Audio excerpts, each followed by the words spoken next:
Kripasanam Marian ഉടമ്പടി ധ്യാനത്തിലേക്ക് നമ്മൾ ഭക്തിപൂർവ്വം പ്രവേശിക്കുകയാണ്. ഈശോയുടെ നമുക്ക് ഹൃദയത്തിൽ നന്ദി പറയാം.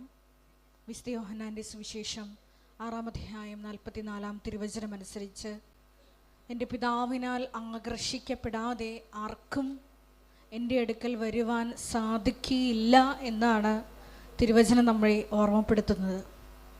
ദൈവപിതാവിനാൽ ആകർഷിക്കപ്പെട്ടിട്ടാണ് പരിശുദ്ധ അമ്മ ജീവനോടെ പ്രത്യക്ഷപ്പെട്ട ഈ ആലയത്തിൽ, ഈ അൾത്താരയ്ക്ക് ചുറ്റും നമുക്ക് ഈ സമയം ഒരുമിച്ച് കൂടാൻ കഴിഞ്ഞത്. അതുകൊണ്ട് തന്നെ നമ്മുടെ വിഷമതകളും ഭാരങ്ങളും ഇറക്കി വെച്ച് ഈശോയെ സ്നേഹിക്കുവാൻ, ആത്മാവിലും സത്യത്തിലും ആരാധിക്കാൻ ഈ ആരാധനാ മണിക്കൂറിനെ നമുക്ക് മാറ്റിവെക്കാം. നമുക്കെല്ലാവർക്കും അറിയാവുന്നതുപോലെ 2004 ഡിസംബർ 7-ാം തീയതി ഉച്ചകഴിഞ്ഞ് 2:30 ഇതുപോലുള്ളൊരു ആരാധനാ മധ്യയാണ് സമയഘടികാരം നെഞ്ചിൽ ചാർത്തി ദൈവമാതാവ് ഈ അൾത്താരയിൽ പ്രത്യക്ഷയായിക്കൊണ്ട് ദുരന്തം ഉണ്ടാകുവാൻ പോകുന്നു, പ്രാർത്ഥിക്കണമെന്ന വലിയ സന്ദേശം കൈമാറിയത്. ജീവിതത്തിൻ്റെ വിവിധ ദുരന്ത മുഖങ്ങളിലായിരിക്കുന്ന നമ്മളോടും പരിശുദ്ധ അമ്മ പറയുന്നത് ഇപ്രകാരമാണ്: നിങ്ങൾ പ്രാർത്ഥനയിൽ തന്നെ മുറുകെ പിടിക്കുക. മരിയൻ ഉടമ്പടി എടുത്തുകൊണ്ട് ഏറ്റവും വിശ്വസ്തയോടെ 6 നിബന്ധനകൾ പാലിച്ചുകൊണ്ട് ദൈവ സ്നേഹ പ്രവർത്തനങ്ങളിലൂടെ പരിശുദ്ധ അമ്മയുടെ പ്രത്യക്ഷീകരണത്തിൻ്റെ സാക്ഷികളായി ഞങ്ങളെയും ഉയർത്തണമേ എന്ന് നമുക്കൊരു നിമിഷം മൗനമായിട്ട് പ്രാർത്ഥിക്കാം. ഒപ്പം തന്നെ ഈ ധ്യാനം നയിക്കുവാൻ പോകുന്ന കൃപാസനത്തിൻ്റെ സ്ഥാപക ഡയറക്ടറായ ബഹുമാനപ്പെട്ട VP ജോസഫ് അച്ഛനെ ഈ അൾത്താരയിൽ സമർപ്പിച്ച് പ്രാർത്ഥിക്കാം. അച്ഛൻ്റെ ആരോഗ്യത്തെ സമർപ്പിച്ച് പ്രാർത്ഥിക്കാം. ഈ ആരാധനയിലുടനീളം ഞങ്ങൾക്ക് ആവശ്യമായിട്ടുള്ള വചനങ്ങൾ അച്ഛൻ്റെ അധരങ്ങളിലൂടെ പ്രദാനം ചെയ്യപ്പെടുവാനും അത് കേൾക്കുന്ന നമ്മളിൽ ആന്തരികമായ വലിയ ചലനങ്ങളുണ്ടായി പുതിയ സൃഷ്ടികളായി രൂപാന്തരപ്പെടുവാനുമുള്ള വലിയ കൃപയ്ക്ക് വേണ്ടി ഒരു നിമിഷം നമുക്ക് മൗനമായിട്ട് പ്രാർത്ഥിക്കാം.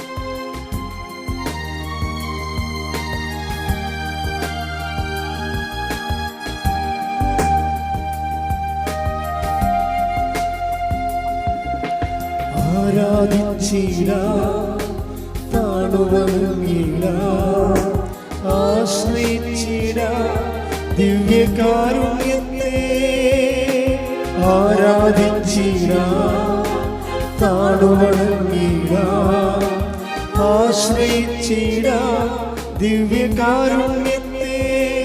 ദിവ്യകാരുണ്യത്തിൻ മുൻപിൽ മാറാത്ത ദുഃഖങ്ങളില്ല.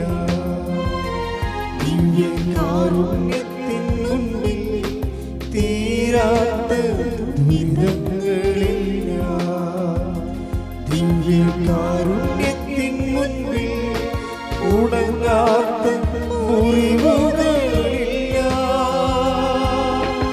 ആരാധിച്ചിടാം, പാടുവണങ്ങിടാം, ആശ്രയിച്ചിടാം ദിവ്യകാരുണ്യത്തെ.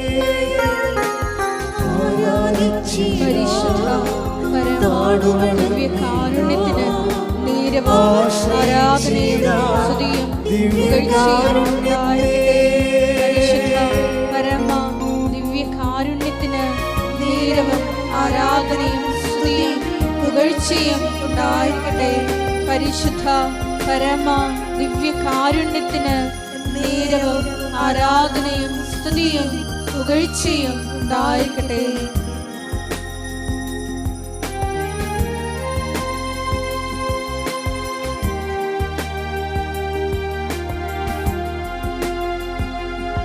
ദിവ്യകാരുണ്യത്തിൻ മുൻപിൽ അകലാത്ത രോഗങ്ങളില്ല. ദിവ്യകാരുണ്യത്തിൻ മുൻപിൽ പൊറുക്കാത്ത പാപങ്ങളില്ല. ദിവ്യകാരുണ്യത്തിൻ മുൻപിൽ അഴിയാത്ത ബന്ധനമില്ല. ആരാധിച്ചിടാം, താണുവണങ്ങിടാം, ആശ്രയിച്ചിടാം ദിവ്യകാരുണ്യത്തെ ആരാധിച്ചിടാം, താണുവണങ്ങിടാം, ആശ്രയിച്ചിടാം. ദിവ്യകാരുണ്യത്തെ ഉറക്കെ പാടാം. ആരാധിച്ചിടാം, താണുവണങ്ങിടാം, ആശ്രയിച്ചിടാം. ദിവ്യകാരുണ്യത്തെ. പരിശുദ്ധ പരമദിവ്യകാരുണ്യത്തിന് എന്നേരവും ആരാധനയും സ്തുതിയും പുകഴ്ചയും ഉണ്ടായിരിക്കട്ടെ. പരിശുദ്ധ പരമദിവ്യകാരുണ്യത്തിന് എന്നേരവും ആരാധനയും സ്തുതിയും പുകഴ്ചയും ഉണ്ടായിരിക്കട്ടെ. പരിശുദ്ധ പരമദിവ്യകാരുണ്യത്തിന് എന്നേരവും ആരാധനയും സ്തുതിയും പുകഴ്ചയും ഉണ്ടായിരിക്കട്ടെ. അമ്മേ പരിശുദ്ധയമ്മേ, അമ്മേ പരിശുദ്ധ അമ്മേ, ദൈവമാതാവേ, ദൈവമാതാവേ, കൃപാസനത്തിലൂടെ ഞങ്ങൾക്കും ഞങ്ങളുടെ ദേശത്തിനും അമ്മ മാധ്യസ്ഥം തേടിത്തന്ന എല്ലാ അനുഗ്രഹങ്ങൾക്കും കൃപകൾക്കും ഞങ്ങളിപ്പോൾ ഹൃദയം നിറഞ്ഞ നന്ദി പറയുന്നു. സ്തുതിച്ച് പ്രാർത്ഥിക്കട്ടെ. ഹല്ലേലൂയ, ഹല്ലേലൂയ, ഈശോയുടെ ലഭിച്ച എല്ലാ നന്മകൾക്കും നന്ദി കർത്താവേ. അവിടുത്തെ കരുണയാൽ ആരാധന മഹത്വ കർത്താവേ, സ്തുതി കർത്താവേ.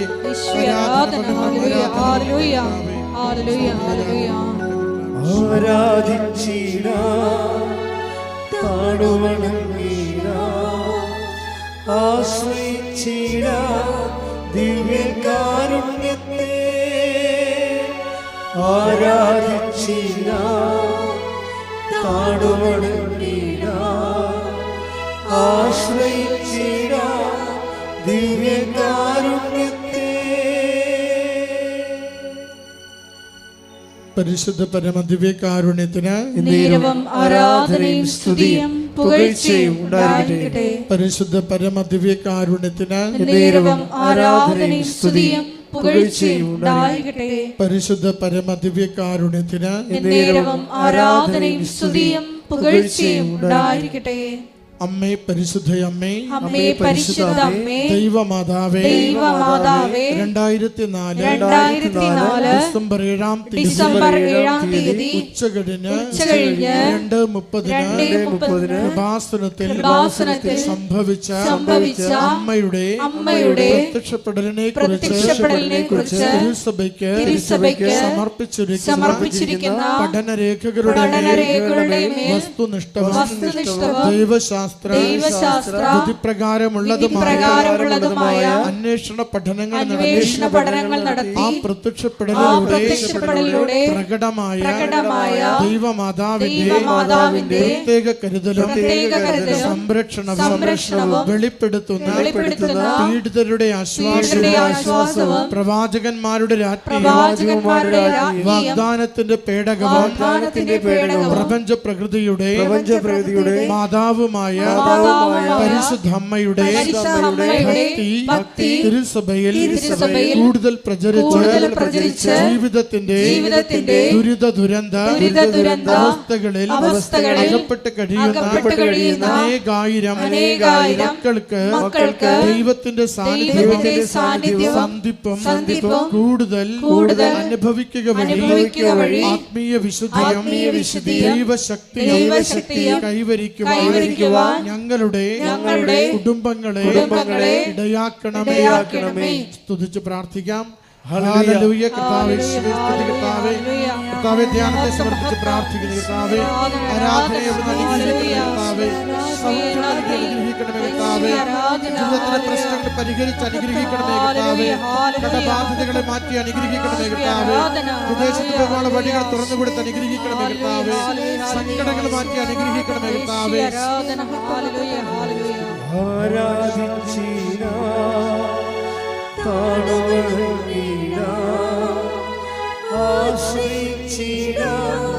ദിവ്യകാരുണ്യത്തെ ആരാധിച്ചിടാം, താണുവണങ്ങിടാം, ആശ്രയിച്ചിടാം. ദിവ്യകാരുണ്യത്തെ. പരിശുദ്ധ പരമദിവ്യകാരുണ്യത്തിന് നേരവും ആരാധനയും സ്തുതിയും പുകഴ്ചയും ഉണ്ടായിരിക്കട്ടെ. പരിശുദ്ധ പരമദിവ്യകാരുണ്യത്തിന് നേരവും ആരാധനയും സ്തുതിയും പുകഴ്ചയും ഉണ്ടായിരിക്കട്ടെ. പരിശുദ്ധ പരമദിവ്യകാരുണ്യത്തിന് നേരവും ആരാധനയും സ്തുതിയും പുകഴ്ചയും ഉണ്ടായിരിക്കട്ടെ.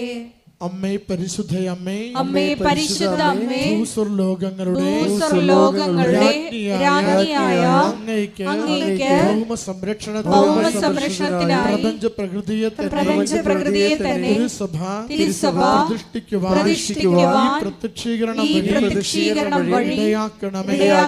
പരിശുദ്ധയമ്മേ, ജപമാല മാതാവേ, സകല കൃപാസനം പ്രാർത്ഥനകളോടും ചേർത്ത് ഞങ്ങളിപ്പോൾ പ്രാർത്ഥിക്കുന്ന ഈ സമൂഹത്തിന്റെ പ്രത്യേക നിയോഗവും നമ്മുടെ എല്ലാ അപേക്ഷകളെയും പ്രാർത്ഥനകളെയും ആവശ്യങ്ങളെയും കൃപാസന മാതാവിന്റെ തിരുനടയിൽ പൂർണ്ണമായ ശരണത്തോടുകൂടി ഈ നിമിഷങ്ങളിൽ സമർപ്പിക്കാം.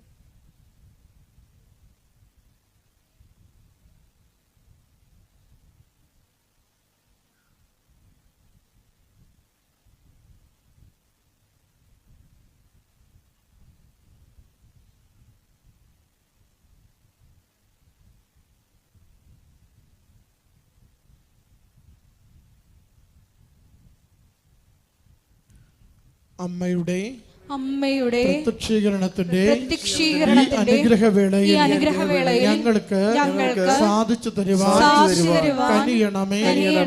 ആമേൻ. സ്തുതിച്ച് പ്രാർത്ഥിക്കട്ടെ. Hallelujah, hallelujah. സമർപ്പിച്ച് പ്രാർത്ഥിക്കുന്നു. സന്ദേശങ്ങളാൽ അവിടുന്ന് അനുഗ്രഹിക്കണമേ. സൗഖ്യപ്പെടുത്തുന്ന സന്ദേശങ്ങൾ നൽകണമേ. സാന്ത്വനപ്പെടുത്തുന്ന സന്ദേശങ്ങൾ നൽകണമേ. വഴിതെളിക്കുന്ന സന്ദേശങ്ങൾ നൽകണമേ. ഉടമ്പടിയിൽ വിശ്വസ്ത ജീവിക്കുവാൻ എന്നെ സഹായിക്കണമേ. ഹല്ലേലൂയ കർത്താവേ. ആരാധന കർത്താവേ. മഹത്വം സ്തുതി കർത്താവേ. ആരാധന.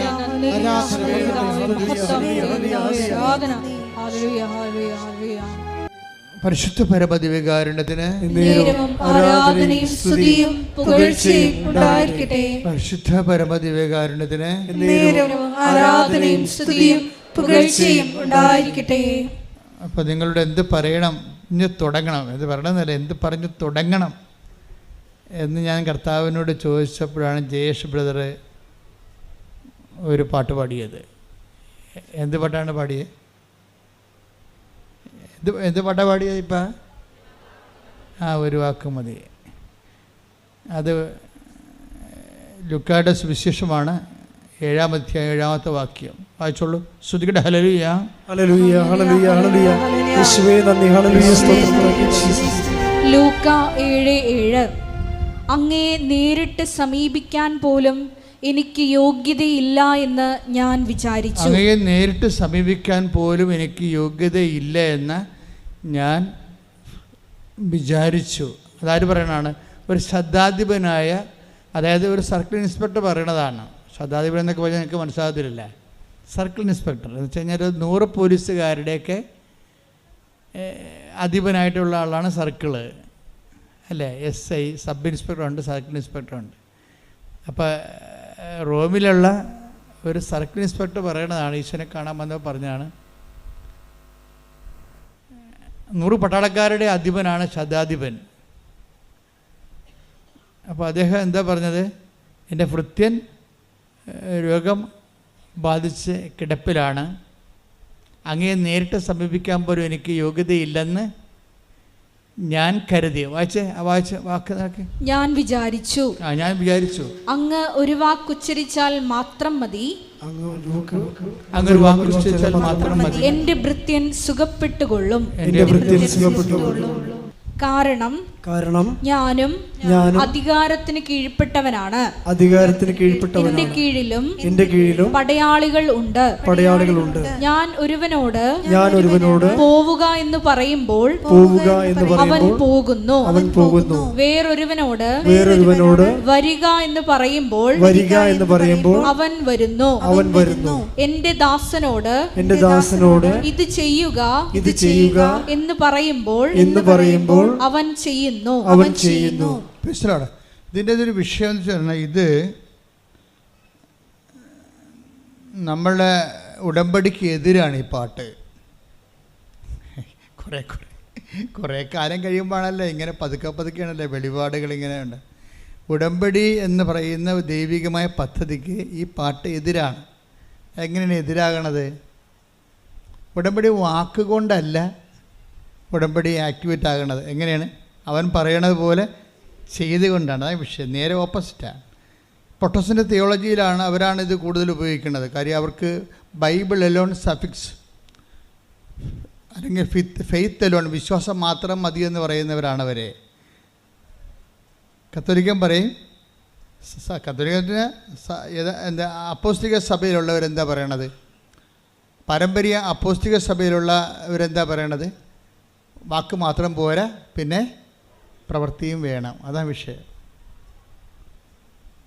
വിശ്വാസത്തിന് കർത്താവിനൊരു വാക്ക് മതി, പക്ഷെ നമുക്കൊരു വാക്ക് പോരാ. മനസ്സിലായില്ലേ? നമുക്കെന്ത് വേണം? പ്രവൃത്തിയും വേണം. എങ്ങനെ വേണം? അവൻ എല്ലാം നിങ്ങൾ സാക്ഷ്യങ്ങൾ നോക്കിയാൽ മനസ്സിലാവും. സാക്ഷ്യങ്ങൾ കേൾക്കുമ്പോൾ നിങ്ങൾക്ക് മനസ്സിലാകും ഓരോരുത്തരും ഉടമ്പടി ഫയറാക്കുന്നത് എങ്ങനെയാണ്. അവൻ പറയണ പോലെ ചെയ്താൽ പോലും നമുക്ക് ഉടമ്പടി മേജർ ഡ്യൂട്ടി ചെയ്യത്തില്ല, മൈനർ ഡ്യൂട്ടിയൊക്കെ ചെയ്യും. മേജർ ഡ്യൂട്ടി ചെയ്യണമെങ്കിൽ ഇപ്പോൾ മേജർ ഡ്യൂട്ടി എന്ന് പറഞ്ഞാൽ കോംപ്ലിക്കേറ്റഡ് പ്രോബ്ലംസ് അല്ലേ, ലൈഫിൽ വരുന്ന കോംപ്ലിക്കേറ്റഡ് പ്രോബ്ലംസ് അല്ലേ, അത് അവൻ പറയണ പോലെ ചെയ്താലും ചില കോംപ്ലിക്കേറ്റഡ് പ്രോബ്ലംസ് അത് തരണം ചെയ്യാൻ പറ്റത്തില്ല. എന്താ കാരണം? അതിന് അവൻ പറയണത് പോലെ ചെയ്താലും പറ്റത്തില്ല. ചിലത് എന്ത് ചെയ്യണം? വിശേഷ വിധിയായി ചെയ്യണം. മത്തായി ശ്രീഹായുടെ സുവിശേഷം 5:47. സഹോദരങ്ങളെ മാത്രമേ. അതാണ് അവൻ പറയണതാണ്. സഹോദരൻ നിങ്ങളെ സ്നേഹിക്കാൻ, പരസ്പരം സ്നേഹിക്കാൻ പറയണത് എന്താണ്? പരസ്പരം സ്നേഹിക്കാൻ പറഞ്ഞ അവൻ പറയണതല്ലേ. പക്ഷേ സഹോദരങ്ങളെ മാത്രമേ സഹോദരങ്ങളെ മാത്രമേ നിങ്ങൾ അഭിവാദനം ചെയ്യുന്നുള്ളെങ്കിൽ വിശേഷവിധിയായി എന്താണ് നിങ്ങൾ ചെയ്യുന്നത്? വിജാതീയരും അത് തന്നെ ചെയ്യുന്നില്ലേ? അപ്പോഴേ യേശുവിനെ അറിയാത്തവരും അറിഞ്ഞവരും തമ്മിലുള്ള വിശ്വാസത്തിൻ്റെ ഗ്രാവിറ്റി പ്രത്യേകം തൂക്കി നോക്കുന്നുണ്ട് ബൈബിള്. അതാണ് ഈ നോൺ ക്രിസ്ത്യൻസിൻ്റെ സാക്ഷ്യങ്ങൾ ക്രിസ്ത്യൻ സാക്ഷ്യങ്ങൾ വ്യത്യാസം വരണം. കാര്യം നോൺ ക്രിസ്ത്യൻസ് എന്ന് പറയുന്നവർ അവർ ഒത്തിരി കാര്യങ്ങൾ ഭംഗിയായിട്ട് ചെയ്യുന്നുണ്ട്, അവർക്ക് അടയാളം കിട്ടുന്നുണ്ടെങ്കിലും ക്രിസ്ത്യൻസ് അത് ഫോളോ ചെയ്യരുതൊരിക്കലും. കാര്യം നിങ്ങളിൽ നിന്ന് അതല്ല പ്രതീക്ഷിക്കുന്നത്, വിശേഷ വിധിയായിട്ടാണ് പ്രതീക്ഷിക്കുന്നത്. ഇത് നിങ്ങൾ കാത്തലിക്സും ക്രിസ്ത്യൻസും കാര്യം മറ്റുള്ള സഹോദരങ്ങളെ അവർ യേശുവെന്ന് ഒന്ന് വിളിച്ചാൽ മതിയാകും, ചിലപ്പോൾ അവർക്കത് ആക്ടിവേറ്റായി കിട്ടും, അനുഗ്രഹം. പക്ഷേ ക്രിസ്ത്യൻസിന് കിട്ടത്തില്ല. അതെന്താ കാര്യം? അതാണ് ആ ചോദ്യം ഒന്നിനു വായിച്ചത്. സഹോദരങ്ങളെ മാത്രമേ പറഞ്ഞേ, സഹോദരങ്ങളെ മാത്രമേ നിങ്ങൾ അഭിവാദനം ചെയ്യുന്നുള്ളൂവെങ്കിൽ വിശേഷവിധിയായി എന്താണ് നിങ്ങൾ ചെയ്യുന്നത്? അപ്പൊ ക്രിസ്ത്യൻസ് എന്താ ചെയ്യേണ്ടത്? സാധാരണ ചെയ്യണ പോലെ ചെയ്താൽ ഇത് വർക്കൗട്ട് ചെയ്യത്തില്ല. എന്ത് ചെയ്യണം? വിശേഷ വിധിയായി ചെയ്യണം. എന്താ കാര്യം? അടുത്ത ചോദ്യം നോക്കിയേ. വിജാതീയരും അത് തന്നെ ചെയ്യുന്നില്ലേ? എന്താണ്? അതായത് സഹോദരങ്ങളെ മാത്രമേ, അതായത് അതിൻ്റെ മിനിമം സാറ്റിസ്ഫാക്ഷൻ, ഒരു വചനത്തിൻ്റെ മിനിമം കാര്യങ്ങൾ മാത്രം ചെയ്താലേ അക്രൈസ്തവർക്ക് ഇത് ഓക്കെ ആകും. പക്ഷേ ക്രൈസ്തവർക്ക് ഇത് ഓക്കെ ആകത്തില്ല. അവരെന്ത് ചെയ്യണം? അവർ വിശേഷ വിധിയായി ചെയ്യണം, എക്സ്ട്രാ ചെയ്യണം. എന്തുകൊണ്ടാണ് അങ്ങനെ ചെയ്യണത്? അതെപ്പോഴും നമ്മൾ ശ്രദ്ധിക്കണം. അതായത് ക്രിസ്ത്യൻസിന് പെട്ടെന്ന് അക്രൈസ്തവരെ പോലെ അവരാണല്ലോ വലിയ സാക്ഷ്യങ്ങൾ പറയണത്, അവരതിനേക്കാൾ വലിയ സാക്ഷ്യം ക്രിസ്ത്യൻസിന് പറയാൻ പറ്റും. പക്ഷേ ഇതിൻ്റെ ന്യൂക്ലിയസ് അറിഞ്ഞിരിക്കണം. എന്താണ് വിശേഷ വിധി? ഇപ്പം ഞാനേ ഉദാഹരണത്തിന് നിദ എന്നും പറഞ്ഞ് ബാംഗ്ലൂരിൽ നിന്നൊരു സാക്ഷ്യം കേട്ടായിരുന്നു ഇത് രാവിലെ. അപ്പം അവരെന്നാ ചെയ്തതെന്ന് വെച്ച് കഴിഞ്ഞാൽ നിങ്ങൾ ഈ ഉടമ്പടി പ്രാർത്ഥന, പ്രത്യക്ഷീകരണ പ്രാർത്ഥന നമ്മൾ കൊടുത്തത് അവർ 5 ഭാഷകളിലേക്ക് തർജ്ജമ ചെയ്തത് 5 എടുത്തിട്ട് പ്രിൻ്റ് ഔട്ട് ചെയ്ത് എല്ലാവർക്കും വിതരണം ചെയ്ത് നോക്കിയാൽ. അപ്പോൾ വിശേഷവിധിയായി. അതാണ് വിശേഷവിധി എന്ന് പറയുന്നത്. നമ്മൾ പറയണതിനേക്കാൾ കൂടുതൽ ചെയ്യും. അല്ല ഒരു വാക്ക് മതിയെന്ന് വെച്ചാൽ നടക്കത്തില്ല. ഒരു വാക്ക് കൊണ്ട് ഈ സംഭവം വർക്കൗട്ട് ചെയ്യത്തില്ല. കർത്താവിനൊരു വാക്ക് മതി, പക്ഷെ നമുക്കൊരു വാക്ക് പോരാ. നമുക്ക് സാധാരണ ചെയ്യണതും പോരാ. പിന്നെ എന്ത് ചെയ്യണം? വിശേഷ വിധിയായി ചെയ്യണം, വിശേഷ വിധിയായി ചെയ്യണം. ഇപ്പം വേറെ ഷിജിനി എന്ന് പറഞ്ഞ സഹോദര സാക്ഷ്യം കേട്ടോ, ഷിജിനി. ഇപ്പം ഇവരെല്ലാം ചെയ്യുന്നത് വിശേഷ വിധിയാണ് ചെയ്യണത്. അതായത് ചെയ്യുന്നതിനാണ് പ്രാധാന്യം. ചൊല്ലുന്നതിനേക്കാൾ ഉടമ്പടിയിൽ എല്ലാ വിഷയങ്ങൾക്കും സമാധാനം ഉണ്ടാകുന്നതിൻ്റെ പ്രധാനപ്പെട്ട കാരണം നമ്മൾ ചൊല്ലുന്നതിനേക്കാളും ചെയ്യുന്നതിനാണ് അവിടെ പ്രാധാന്യം. ചെയ്താലും പറ്റത്തില്ല, പിന്നെ എന്ത് ചെയ്യണം? വിശേഷ വിധിയായി ചെയ്യണം. പ്രാർത്ഥിക്കുക. കർത്താവായ ദൈവമേ, എൻ്റെ പ്രേക്ഷിത പ്രവർത്തനങ്ങളെ, സുവിശേഷ വേലയെ ത്യാഗം സഹിച്ചുകൊണ്ട് ചെയ്യുവാൻ എന്നെ സഹായിക്കണമേ. ഇപ്പം ഷിജിനി എന്ന് പറഞ്ഞ മോള് അവർ അക്രൈസ്തവ സഹോദരിയാണ്. അവളെന്നാ ചെയ്യണത്? അവൾ ചെയ്യണത് പത്രം കൊടുക്കുമ്പോൾ കൃപാസനത്തിൻ്റെ ഒരു ഉപ്പും പൊതിഞ്ഞ് കൊടുക്കും. ഇത് വല്ലവരും ഇവിടുന്ന് വല്ലവരും പറഞ്ഞതാണോ? അല്ല, ഒന്നും പറഞ്ഞതല്ല. അവർ സ്വന്തമായിട്ട് ചെയ്യണതാണ്, വിശേഷ വിധിയായി ചെയ്യാൻ. അവരെ പക്ഷേ ക്രിസ്ത്യനല്ല, അക്രൈസ്തവ സഹോദരിയാണ്. അക്രൈസ്തവ സഹോദരിയാണ് ഷിജിനി. അവർ ചെയ്യണത് എന്താണ്? അവർ പത്രം ചുമ്മാ കൊണ്ടേ കൊടുക്കുകയല്ല, എവിടെയെങ്കിലും വെച്ച് ഓടിക്കളയുകയല്ല, അല്ലെങ്കിൽ പപ്പാടുത്ത് കൊടുത്തിട്ട് ആൾക്കാരെ കൊണ്ട് കൊടുപ്പിക്കുകയല്ല ചെയ്യണത്. അവർ തന്നെ കൊടുക്കുമ്പോൾ അതിൻ്റെ കൂടെ വെഞ്ചരിച്ച് ഇത്തിരി ഉപ്പും പൊതിഞ്ഞ് കൊടുക്കും. എന്നിട്ട് എന്ത് പറയും? മാതാവിനെക്കുറിച്ച് അവരോട് സംസാരിക്കും. ഞാൻ എല്ലാവരോടും മാതാവിനെക്കുറിച്ച് സംസാരിക്കുമെന്ന്. അപ്പം ഞാൻ തൻ്റെ താത്താമാരൊക്കെ ഉണ്ട്, മുസ്ലിം താത്താമാരൊക്കെ ഉണ്ട്. ഞാൻ താത്തായോട് പറഞ്ഞു, നിങ്ങളുടെ പ്രശ്നങ്ങളെല്ലാം തീരും, മാതാവിൻ്റെ അടുത്ത് വന്നാൽ മതി. അപ്പോൾ 2 താത്തായും കൂട്ടിക്കൊണ്ട് ഈ ഷിജിനി ഇവിടെ വരും. അപ്പോൾ ഒരു താത്തയുടെ കാര്യം അപ്പം തന്നെ മാതാവ് ആ ആഴ്ച തന്നെ സെറ്റ് ചെയ്യും. അപ്പോൾ നോക്കിയേ, ഹിന്ദുസ് മുസ്ലിംസിനെയും കൂട്ടിക്കൊണ്ട് വരികയാണ്. എവിടെ? ഉടമ്പടിക്ക്. അപ്പോൾ കത്തോലിക്കൽ എന്ത് ചെയ്യും? കത്തോലിക്കൽ എഴുന്നേറ്റ് വരുമ്പോഴത്തേന് 9 മണിയാവും. അതാണ് പ്രശ്നം, അത് പ്രശ്നമാണ്. അതാണ് വിശേഷം. ഒരു വാക്കുകൊണ്ട് ഈ സംഭവം നിൽക്കത്തില്ലെന്ന് പറയാൻ കാര്യം. നിങ്ങൾ സാക്ഷ്യം പറയുന്നവർ എന്ത് ചെയ്തെന്ന് നോക്കണം. സാക്ഷ്യം പറയുന്നവർ എന്താണ് അവർ തീഷ്ണമായ സ്നേഹത്തോടെയാണ് ഇത് ചെയ്യണത്. ഞാൻ എപ്പോഴും എനിക്ക് തോന്നിയിട്ടുള്ള കാര്യം വെച്ച് കഴിഞ്ഞാൽ, ഈ വിശ്വാസം കഴിഞ്ഞ ദിവസങ്ങളിൽ ഇന്നലെ സ്തുതിക്കട്ടെ മക്കളെ, സ്തുതിക്കട്ടെ.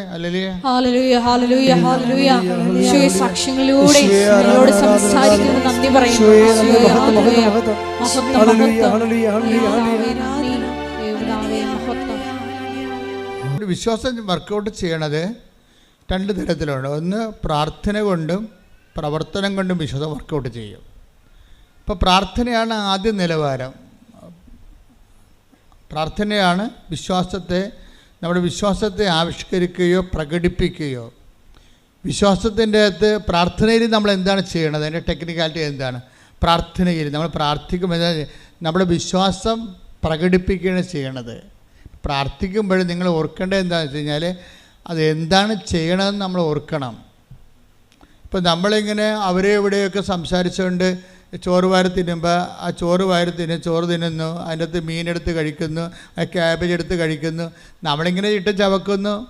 പക്ഷെ നമ്മൾ അറിയുന്നില്ല. നമ്മൾ ഫോണിൽ നമ്മൾ ആരോടെങ്കിലും പറയണ കേട്ടോണ്ടിരിക്കുകയായിരിക്കും, വേറെ ജോലി ചെയ്തുകൊണ്ടിരിക്കുകയായിരിക്കും. പക്ഷേ നമ്മൾ ഈ കഴിക്കുന്നത് വ്യത്യസ്തമായ സംഭവങ്ങളാണെങ്കിലും അതിങ്ങനെ ചവച്ചാൽ താഴേക്ക് പോകുന്നല്ലാതെ ചോറാണോ പോകുന്നത്, ക്യാബേജാണോ പോകുന്നത് നമ്മൾ അറിയുന്നില്ലല്ലോ. ഇതുപോലെ ഈ പ്രാർത്ഥനയ്ക്ക് അപകടം സംഭവിക്കും. പ്രാർത്ഥിക്കുമ്പോൾ വിശ്വസിക്കുന്നുവെന്നുള്ള കാര്യം നിങ്ങൾ ഓർത്തില്ലെങ്കിൽ നമ്മൾ മറ്റുള്ളവരോട് സംസാരം കേട്ടുകൊണ്ട് ഭക്ഷണം കഴിക്കണ പോലെ ഇരിക്കും. എന്താണ്? എന്തൊക്കെയാണ് കഴിക്കണത്? എന്തൊക്കെ കഴിച്ചു കൂട്ടി, അത്രയേ ഉള്ളൂ. അറിഞ്ഞില്ല എന്തൊക്കെയാണ് കഴിച്ചതെന്ന്. അത് ഞാൻ കഴിച്ചാ, ഇത് ഞാൻ കഴിച്ചാ, ഇതുണ്ടായിരുന്ന ഇവിടെ നിന്ന് പിന്നീട് കഴിച്ചു കഴിയുമ്പോൾ കൈ കഴുകിക്കുമ്പോഴാണ് നമ്മൾ മേശപ്പുറത്തോട് നോക്കണത്. അപ്പോൾ നമ്മൾ കഴിച്ചു കഴിഞ്ഞിരിക്കും, ഒന്നും അറിഞ്ഞില്ല. പല പ്രാർത്ഥനകൾക്ക് ഇങ്ങനെ ഒരു ദുരന്തം സംഭവിക്കാറുണ്ട്.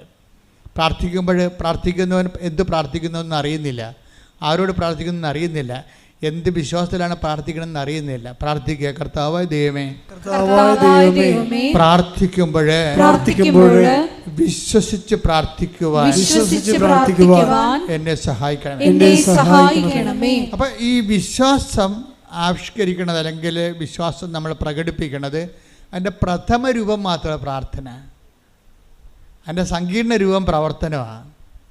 വിശ്വാസത്തിൻ്റെ ആവിഷ്കാരത്തിൻ്റെ പ്രഥമ രൂപമാണ് പ്രാർത്ഥന. നമ്മളൊരു 4ാം ക്ലാസ്സിലൊക്കെ പഠിക്കുകയാണെങ്കിൽ ഇത് വിദ്യാഭ്യാസത്തിൻ്റെ പ്രഥമ രൂപം എന്ന് പറയത്തില്ലേ? വിദ്യാഭ്യാസത്തിൻ്റെ പ്രഥമ രൂപം. കുറച്ച് കണക്ക് കൂട്ടി എഴുതാൻ പഠിക്കും അല്ലേ, കുറച്ച് ഇംഗ്ലീഷ് കൂട്ടി 2-4 അക്ഷരം 5 അക്ഷരം ഒരു വാക്കായിട്ട് പഠിക്കാൻ പറ്റും. അപ്പോൾ വിശ്വാസത്തിൻ്റെ പ്രഥമ രൂപമാണ് പ്രാർത്ഥന. അതിൻ്റെ പൂർണ്ണ രൂപമല്ല. വിശ്വാസത്തിൻ്റെ പൂർണ്ണ രൂപം എന്ന് പറയണത്, വിശ്വാസത്തിൻ്റെ പ്രഥമ രൂപമാണ് പലരും ചെയ്യണത്. അതുകൊണ്ടാണ് നിങ്ങൾ എപ്പോഴും ഗതി പിടിക്കാതെ കിടക്കേണ്ട കാരണം അതാണ്. വിശ്വാസത്തിൻ്റെ പൂർണ്ണ രൂപം എന്ന് പറഞ്ഞാൽ എന്താണ്? അതിൽ പ്രഖ്യാപനമുണ്ട്, പിന്നെന്താണ്? പ്രയോഗമുണ്ട്. പ്രഖ്യാപനം എന്ന് പറയുമ്പോൾ എപ്പോഴും ഞാൻ ഇടയ്ക്ക് പറയുന്നത്, ചില ഉടമ്പടി ധ്യാനം കൂടുന്നവർ ഏത് പാർട്ട് കൂടിയിട്ടുണ്ടെന്ന് നമുക്കറിയത്തില്ലല്ലോ. ഉടമ്പടി ധ്യാനം 10,000 1000 ഉണ്ട്. ഇപ്പോഴ് 1000 ഉടമ്പടി ധ്യാനങ്ങളുണ്ട് യൂട്യൂബിൽ. അതിൽ ഏതാണ് നിങ്ങൾ കൂടിയെന്ന് അറിയത്തില്ല. അതുകൊണ്ട് ഞാനെപ്പോഴും ചെയ്യണമെന്ന് വെച്ചാൽ പഴയത് ഞാൻ ആവർത്തിക്കും, പിന്നെ ആവർത്തിക്കും. എന്താ ആവർത്തിക്കണത്? നിങ്ങൾക്ക് പുതിയ ആൾക്കാർക്ക്, പുതിയ തലമുറയല്ലേ നിങ്ങൾ, ഉടമ്പടിയുടെ പുതിയ ഓരോ ദിവസവും ഓരോ പുതിയ, ഇപ്പോൾ ഇന്നലെ 500 പേര് പുതുതായിട്ട് ഉടമ്പടി എടുത്തു. ഇന്നലെ ഒറ്റ ദിവസം 500 പേര് ഉടമ്പടി എടുത്തു. അപ്പോൾ പുതിയ തലമുറയാണ്. അപ്പോൾ എന്ത് ചെയ്യും? ഇവർക്ക് പുതിയ ആൾക്കാർക്ക് പഴയ കാര്യങ്ങൾ അറിയത്തില്ല പലർക്കും. അപ്പോൾ പുതിയ ആൾക്കാർക്ക് പഴയ കാര്യങ്ങൾ അറിയണമെന്നുണ്ടെങ്കിൽ ഈ ധ്യാനം കൂടുമ്പോഴല്ലേ അറിയാൻ പറ്റത്തുള്ളൂ. പറയാൻ പറ്റുമ്പോൾ എപ്പോഴും നമ്മൾ ശ്രദ്ധിക്കേണ്ടത് വിശ്വാസത്തിൻ്റെ പ്രഥമ രൂപമാണ് പ്രാർത്ഥന.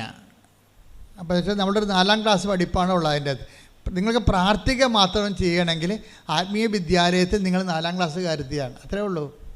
ഇപ്പോൾ പഠിയിട്ടില്ലേ ഏത് ക്ലാസ്സിലാണ് ഇരിക്കണമെന്ന് മനസ്സിലായില്ലേ? ഏത് ക്ലാസ്സിലാണ് ഇരിക്കണമെന്ന് മനസ്സിലായില്ലേ? നിങ്ങളെ പ്രാർത്ഥിക്കുക മാത്രമാണ് ചെയ്യണമെങ്കിൽ വിശ്വാസത്തിൻ്റെ പ്രഥമ രൂപം മാത്രമാണ് പ്രാർത്ഥന. അപ്പം അങ്ങനെയാണെങ്കിൽ നിങ്ങൾ എന്താ ചെയ്യണത്? നിങ്ങൾ വിശ്വാസത്തിൻ്റെ സാക്ഷരതയിൽ 4ാം ക്ലാസ്സിലാണ്. 4ാം ക്ലാസ്സുകാർക്ക് 4ാം ക്ലാസ്സുകാരുടെ പണി കിട്ടും, അത്രേ ഉള്ളൂ. വലിയ പണിയൊന്നും ചെയ്യാൻ പറ്റത്തില്ല. കാര്യം 4ാം ക്ലാസ് നിങ്ങൾ പ്രാർത്ഥന മാത്രമാണെന്നുണ്ടെങ്കിൽ അതൊരു 4ാം ക്ലാസ്സുകാരത്തിയാണ്. 4ാം ക്ലാസ്സുകാരനാണെങ്കിൽ നിങ്ങളുടെ ആ കാര്യം മാത്രം ചെയ്താൽ മതി. ആ ഒരു സ്കെയിൽ മാത്രമുള്ള റെമ്യൂണറേഷനൊക്കെ കിട്ടത്തുള്ളൂ നമുക്ക്. അപ്പം ഇതിനെക്കുറിച്ചൊരു ഐഡിയ ഉണ്ടാകണം. പിന്നെ എന്ത് ചെയ്യണം? നമ്മൾ വിശ്വാസത്തിൻ്റെ പ്രഥമ പാഠങ്ങൾ പിന്നിട്ട് പക്വതയിലേക്ക് വളരണം. Take the word of God. ശ്രദ്ധിക്കട്ടെ. ഹല്ലേലൂയ ഹല്ലേലൂയ ഹല്ലേലൂയ ഹല്ലേലൂയ. യേശുവേ നന്ദി. ഹല്ലേലൂയ ഹല്ലേലൂയ. യേശുവേ ആരാധന ആരാധന ആരാധന. യേശുവേ നന്ദി. മഹത്വം മഹത്വം മഹത്വം. ഹെബ്രായർ 6:1. ഹെബ്രായർ 6:1. അതിനാൽ ക്രിസ്തുവിന്റെ വചനത്തിന്റെ പ്രഥമ പാഠങ്ങൾ പിന്നിട്ട് നമുക്ക് പക്വതയിലേക്ക് വളരാം. നിർജീവ പ്രവർത്തികളിൽ നിന്നുള്ള തിരിച്ചുവരവാണ്. എന്താണ് നിർജീവ പ്രവർത്തികളിൽ നിന്നുള്ള നിർജീവ പ്രവർത്തി എന്ന് പറയുന്നത് ജീവൻ തര പ്രവർത്തികളെ ദൈവം വിശ്വാസം ഇങ്ങനെ പ്രവർത്തികളാൽ സാധൂകരിക്കപ്പെടുന്നുണ്ടെങ്കിലും ഈ പ്രവർത്തികളെ ദൈവം പിന്നെയും തിരിക്കുകയാണ്. എന്താ കാര്യം? ജീവനുള്ള പ്രവൃത്തിയും ജീവനില്ലാത്ത പ്രവൃത്തിയും. എന്നുവെച്ചാൽ കൃപ നമുക്ക് നൽകുന്ന പ്രവൃത്തിയുണ്ട്. കൃപയും ജീവനും ഒരേ അർത്ഥമാണ് ബൈബിളിലുള്ളത്. ഈശോ പറയും, ഞാൻ വന്നിരിക്കുന്നത് അവർക്ക് ജീവനുണ്ടാകാനും അത് സമർത്ഥമാണ്. 10:10 അങ്ങനെ പറയും. യോഹന്നാന്റെ 10:10 എന്താ പറയണത്? എന്ന് പറഞ്ഞ്, ഞാൻ വന്നിരിക്കുന്നത് അവർക്ക് ജീവനുണ്ടാകാനും അത് സമൃദ്ധമായി ഉണ്ടാകാനും. അപ്പോൾ അവിടെ ജീവൻ എന്ന് പറയുന്നത് ആ ജീവൻ തന്നെയാണ്. നമ്മൾ യോഹന്നാൻ 1:16 പറയണത്. എന്താ പറയണത്? തൻ്റെ നാമത്തിൽ വിശ്വസിക്കുന്നവർക്കെല്ലാം പറഞ്ഞേ, തന്റെ നാമത്തിൽ വിശ്വസിക്കുന്നവർക്കെല്ലാം കൃപയ്ക്ക് മേൽ കൃപ. അപ്പൊ ഈ കൃപയ്ക്ക് മേൽ കൃപ നൽകിയിരിക്കുന്ന പറയുന്ന കൃപയ്ക്ക് യോഹന്നാൻ 1:16 കൃപയ്ക്ക് മേൽ കൃപയും, യോഹന്നാൻ 10:10 ജീവനുണ്ടാകാനും സമർത്ഥമായി ഉണ്ടാകാൻ ജീവൻ സമൃദ്ധിയും മേൽകൃപയും സമർത്ഥമായ ജീവനും ഒരേ വാക്ക് തന്നെയാണ്. ശരിക്കും പറഞ്ഞാൽ എന്താണ്? കൃപയാണ്, ദൈവികമായ ശക്തിയാണ്. നമ്മളിലേക്ക് അപ്ലോഡ് ചെയ്യുന്ന ശക്തി ചിലപ്പോൾ സിംഗിൾ ഫേസ് ആയിരിക്കും. അപ്പോൾ സിംഗിൾ ഫേസ് ആണെങ്കിൽ ഒരു മൈക്കൊക്കെ ഓപ്പറേറ്റ് ചെയ്യാൻ പറ്റും. പക്ഷേ സമർത്ഥമായ ജീവൻ എന്ന് പറയുമ്പോൾ 3 ഫേസ് ആയിട്ടുള്ള പവറാണ് വരണമെന്നുണ്ടെങ്കിൽ ഹെവി ഡ്യൂട്ടി എടുക്കും. വലിയ കാര്യങ്ങൾ, ഇതിനേക്കാൾ വലിയ കാര്യങ്ങൾ നിങ്ങൾ ചെയ്യും. Take the word of God. വലിയ കാര്യങ്ങൾ ശ്രദ്ധിക്കട്ടെ. ഹല്ലേലൂയ ഹല്ലേലൂയ ഹല്ലേലൂയ ഹല്ലേലൂയ ഹല്ലേലൂയ. യേശുവേ നന്ദി. ഹല്ലേലൂയ സ്തോത്രം. ഹല്ലേലൂയ. യോഹന്നാൻ 14:12. യോഹന്നാൻ 14:12. സത്യം സത്യമായി ഞാൻ നിങ്ങളോട് ഏറ്റു പറയുക. പറയുന്നു, സത്യം സത്യമായി സത്യം സത്യമായി ഞാൻ നിങ്ങളോട് പറയുന്നു, ഞാൻ നിങ്ങളോട് പറയുന്നു, എന്നിൽ വിശ്വസിക്കുന്നവനും എന്നിൽ വിശ്വസിക്കുന്നവനും ഞാൻ ചെയ്യുന്ന പ്രവൃത്തികൾ ചെയ്യും. ഞാൻ ചെയ്യുന്ന പ്രവൃത്തികൾ ചെയ്യും. ഞാൻ പിതാവിന്റെ അടുത്തേക്ക് പിതാവിന്റെ അടുത്തേക്ക് പോകുന്നത് കൊണ്ട് ഇവയേക്കാൾ വലിയവയും അവൻ ചെയ്യും. വലിയവയും അവൻ ചെയ്യും. അപ്പോഴ് പിതാവിൻ്റെ അടുത്ത് പോവുകയും പിന്നെ എന്താ സംഭവിക്കണത്? പിതാവിൻ്റെ അടുത്ത് പോകുന്നതെന്ന് പറയുമ്പോൾ അതിൻ്റെ അകത്ത് ഇംപ്ലിക്കേഷൻസ് ഉണ്ട് ഒത്തിരി. പിതാവിൻ്റെ അടുത്ത് പോവുകയും എന്താണ് ആ വചനം ഒന്ന് വായിച്ച്. യോഹന്നാൻ 14:12 ഒന്ന് വായിച്ച്. ഞാൻ പിതാവിന്റെ അടുത്തേക്ക് പോകുന്നത് കൊണ്ട് പറഞ്ഞേ. ഞാൻ പിതാവിൻ്റെ അടുത്തേക്ക് പോകുന്നത് കൊണ്ട് ഇവയേക്കാൾ വലിയവയും അവൻ ചെയ്യും. അവൻ ചെയ്യും. അപ്പം ഞാൻ പിതാവിൻ്റെ അടുത്ത് പോകുന്നത് കൊണ്ട് എന്ത് പറ്റി? ഇതിനേക്കാൾ വലിയവയും അവൻ ചെയ്യും. അപ്പോൾ വലിയ കാര്യങ്ങൾ കണ്ട, വലിയ കാര്യം. അപ്പം ദൈവം തന്നെ കാര്യങ്ങൾ എത്ര എടുത്തിരിക്കുന്നു? ചെറിയ കാര്യങ്ങളുണ്ട്, പിന്നെന്താണ്? വലിയ കാര്യങ്ങളുണ്ട്. ചെറിയ കാര്യങ്ങൾ നമ്മുടെ വിശ്വാസത്തിൻ്റെ പ്രഥമ ആവിഷ്കാരമായ പ്രാർത്ഥനയും കൊണ്ട് ചെയ്യാൻ പറ്റും. വലിയ കാര്യങ്ങൾ ചെയ്യാൻ പറ്റത്തില്ല. വലിയ കാര്യങ്ങൾ ചെയ്യണമെങ്കിൽ വലിയ വിശ്വാസം എന്ന് പറയുന്ന സംഭവങ്ങൾ വേണം. വലിയ കാര്യങ്ങൾ ചെയ്യണമെങ്കിൽ വലിയ വിശ്വാസം എന്ന് വെച്ചാൽ ക്രിസ്തുവിൽ തന്നെ നമുക്ക് ചെറിയ വിശ്വാസം ഉണ്ടാകും, വലിയ വിശ്വാസം ഉണ്ടാകും. എന്ന് പറഞ്ഞ് ക്രിസ്തുവിൽ തന്നെ നമ്മൾക്ക് ചെറിയ വിശ്വാസം ഉണ്ടാകും, വലിയ വിശ്വാസം ഉണ്ടാകും. അപ്പം ക്രിസ്തുവിനെ അറിയണതനുസരിച്ചാണ് ആ വിശ്വാസത്തിൻ്റെ ആക്കത്തൂക്കം ഉണ്ടാകുന്നത്, ആനുപാതികം. ക്രിസ്തുവിനെ നമ്മൾ അറിയുന്നതിന് ആനുപാതികമായിരിക്കും നിങ്ങൾക്ക് ലഭിക്കുന്ന വിശ്വാസത്തിൻ്റെ ആക്കത്തൂക്കം. ഇപ്പോഴ് അയാളോട് എന്ത് പറയുന്നു? ലൂക്കാ 7:8. ലൂക്കാ 7:8 എന്താണ്? കാരണം ഞാനും അധികാരത്തിന് കീഴ്പ്പെട്ടവനാണ്. ക്രിസ്തു പറയുന്നുണ്ട് ഇത്രയും വലിയ വിശ്വാസം ഇസ്രായേലിൽ പോലും കണ്ടിട്ടില്ല. Take the word of God that 7:9. ലൂക്കാ 7:9. യേശു ഇത് കേട്ട് അവനെ പറ്റി വിസ്മയിച്ചു. ആരെക്കുറിച്ച്? ശതാധിപനെ കുറിച്ച്.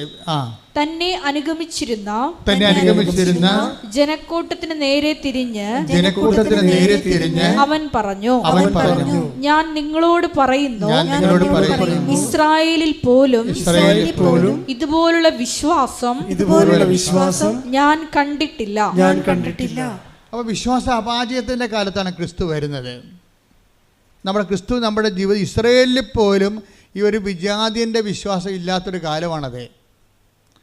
അപ്പം ക്രിസ്തുവിൻ്റെ വരവിൻ്റെ കാലം നോക്കുമ്പോഴേ എന്തുകൊണ്ടാണ് ഇന്നിപ്പോൾ പ്രത്യക്ഷീകരണ തിരുനാൾ ആഘോഷിക്കുന്നു? എന്തുകൊണ്ടാണ് ഇസ്രായേലിൽ പോലും ദൈവം ആഗ്രഹിക്കുന്നൊരു വിശ്വാസ നിലവാരം അക്കാലങ്ങളിലില്ല? അതിന് പല കാര്യങ്ങൾ കൊണ്ടാണ് അത് ഉണ്ടായത്. അതുകൊണ്ട് ആട്ടിടയന്മാരെ പോയി മത്സ്യത്തൊഴിലാളികളെയൊക്കെ പോയി കാണേണ്ടി വരേണ്ട ഒരു അവസ്ഥ വരണത് അന്നത്തെ സമൂഹത്തിൽ നിലവിൽ വിശ്വാസം നിലനിൽക്കുന്ന ആൾക്കാരാണ് അവർ. പൊതുസമൂഹത്തിൻ്റെ മുമ്പിൽ ആചാര അനുഷ്ഠാന വിശ്വാസമാണ്, അകത്തളങ്ങളിലേക്കുള്ള ആന്തരിക വിശ്വാസമില്ല. വിശ്വാസം എന്ന് പറയുമ്പോൾ ചിലപ്പോൾ അനുഷ്ഠാനങ്ങൾ നമ്മൾ പാലിക്കും, ആചാരങ്ങൾ നമ്മൾ പാലിക്കും, ഞായറാഴ്ച നമ്മൾ പള്ളിയിൽ പോകും, ചിലപ്പോൾ കുമ്പസാരിക്കും, ചില കുർബാനയൊക്കെ സ്വീകരിക്കും എന്ന് പറഞ്ഞാലും പ്രവൃത്തികളിൽ വരുമ്പോൾ ഒരു വ്യത്യാസം, ഒരു ആ വിശ്വാസത്തിൻ്റെ ആന്തരികത ഉണ്ടാകത്തില്ല. അതുകൊണ്ട് ദൈവം അത് നിങ്ങളുടെ ആചാര അനുഷ്ഠാനങ്ങളെ കൗണ്ട് ചെയ്യപ്പോൾ ചില ആൾക്കാർ കാണിക്കൂട്ടുന്ന ആചാര അനുഷ്ഠാനങ്ങൾ ദൈവം കൗണ്ട് ചെയ്യത്തില്ല. എന്താ കാര്യം എന്ന് വെച്ച് കഴിഞ്ഞാൽ അവരത് ചെയ്തതിന് ശേഷം വീട്ടിൽ വന്നിട്ടും പാവത്തങ്ങളോടും വീട്ടിലുള്ളവരോടും തട്ടിപ്പും അതുപോലെ തന്നെ തരികിട പരിപാടിയൊക്കെ കാണിക്കും. അപ്പോൾ തട്ടിപ്പും തരികിട പരിപാടിയും കാണിച്ചു കഴിഞ്ഞാൽ ഉള്ള പ്രശ്നം എന്താണ്? അവരെ ആചാര അനുഷ്ഠാനങ്ങളിൽ മാത്രമുള്ള വിശ്വാസമാണ്, ആ വിശ്വാസം ദൈവം അംഗീകരിക്കുന്നില്ല. അതാണ് എൻ്റെ വിഷയം. അതാണ് ഇസ്രായേലിൽ പോലും ഇതുപോലുള്ള വിശ്വാസം കണ്ടെത്തലെന്ന് വെച്ചാൽ സാധാരണ റോമൻ പവറിൽ ഉണ്ടാകുന്ന വിശ്വാസം പോലും ഇസ്രായേലിൽ ആന്തരികമായ വിശ്വാസം നിലനിൽക്കണില്ല. ഇത് സഭയ്ക്കും സംഭവിക്കും, നിങ്ങൾക്കൊക്കെ സംഭവിക്കും.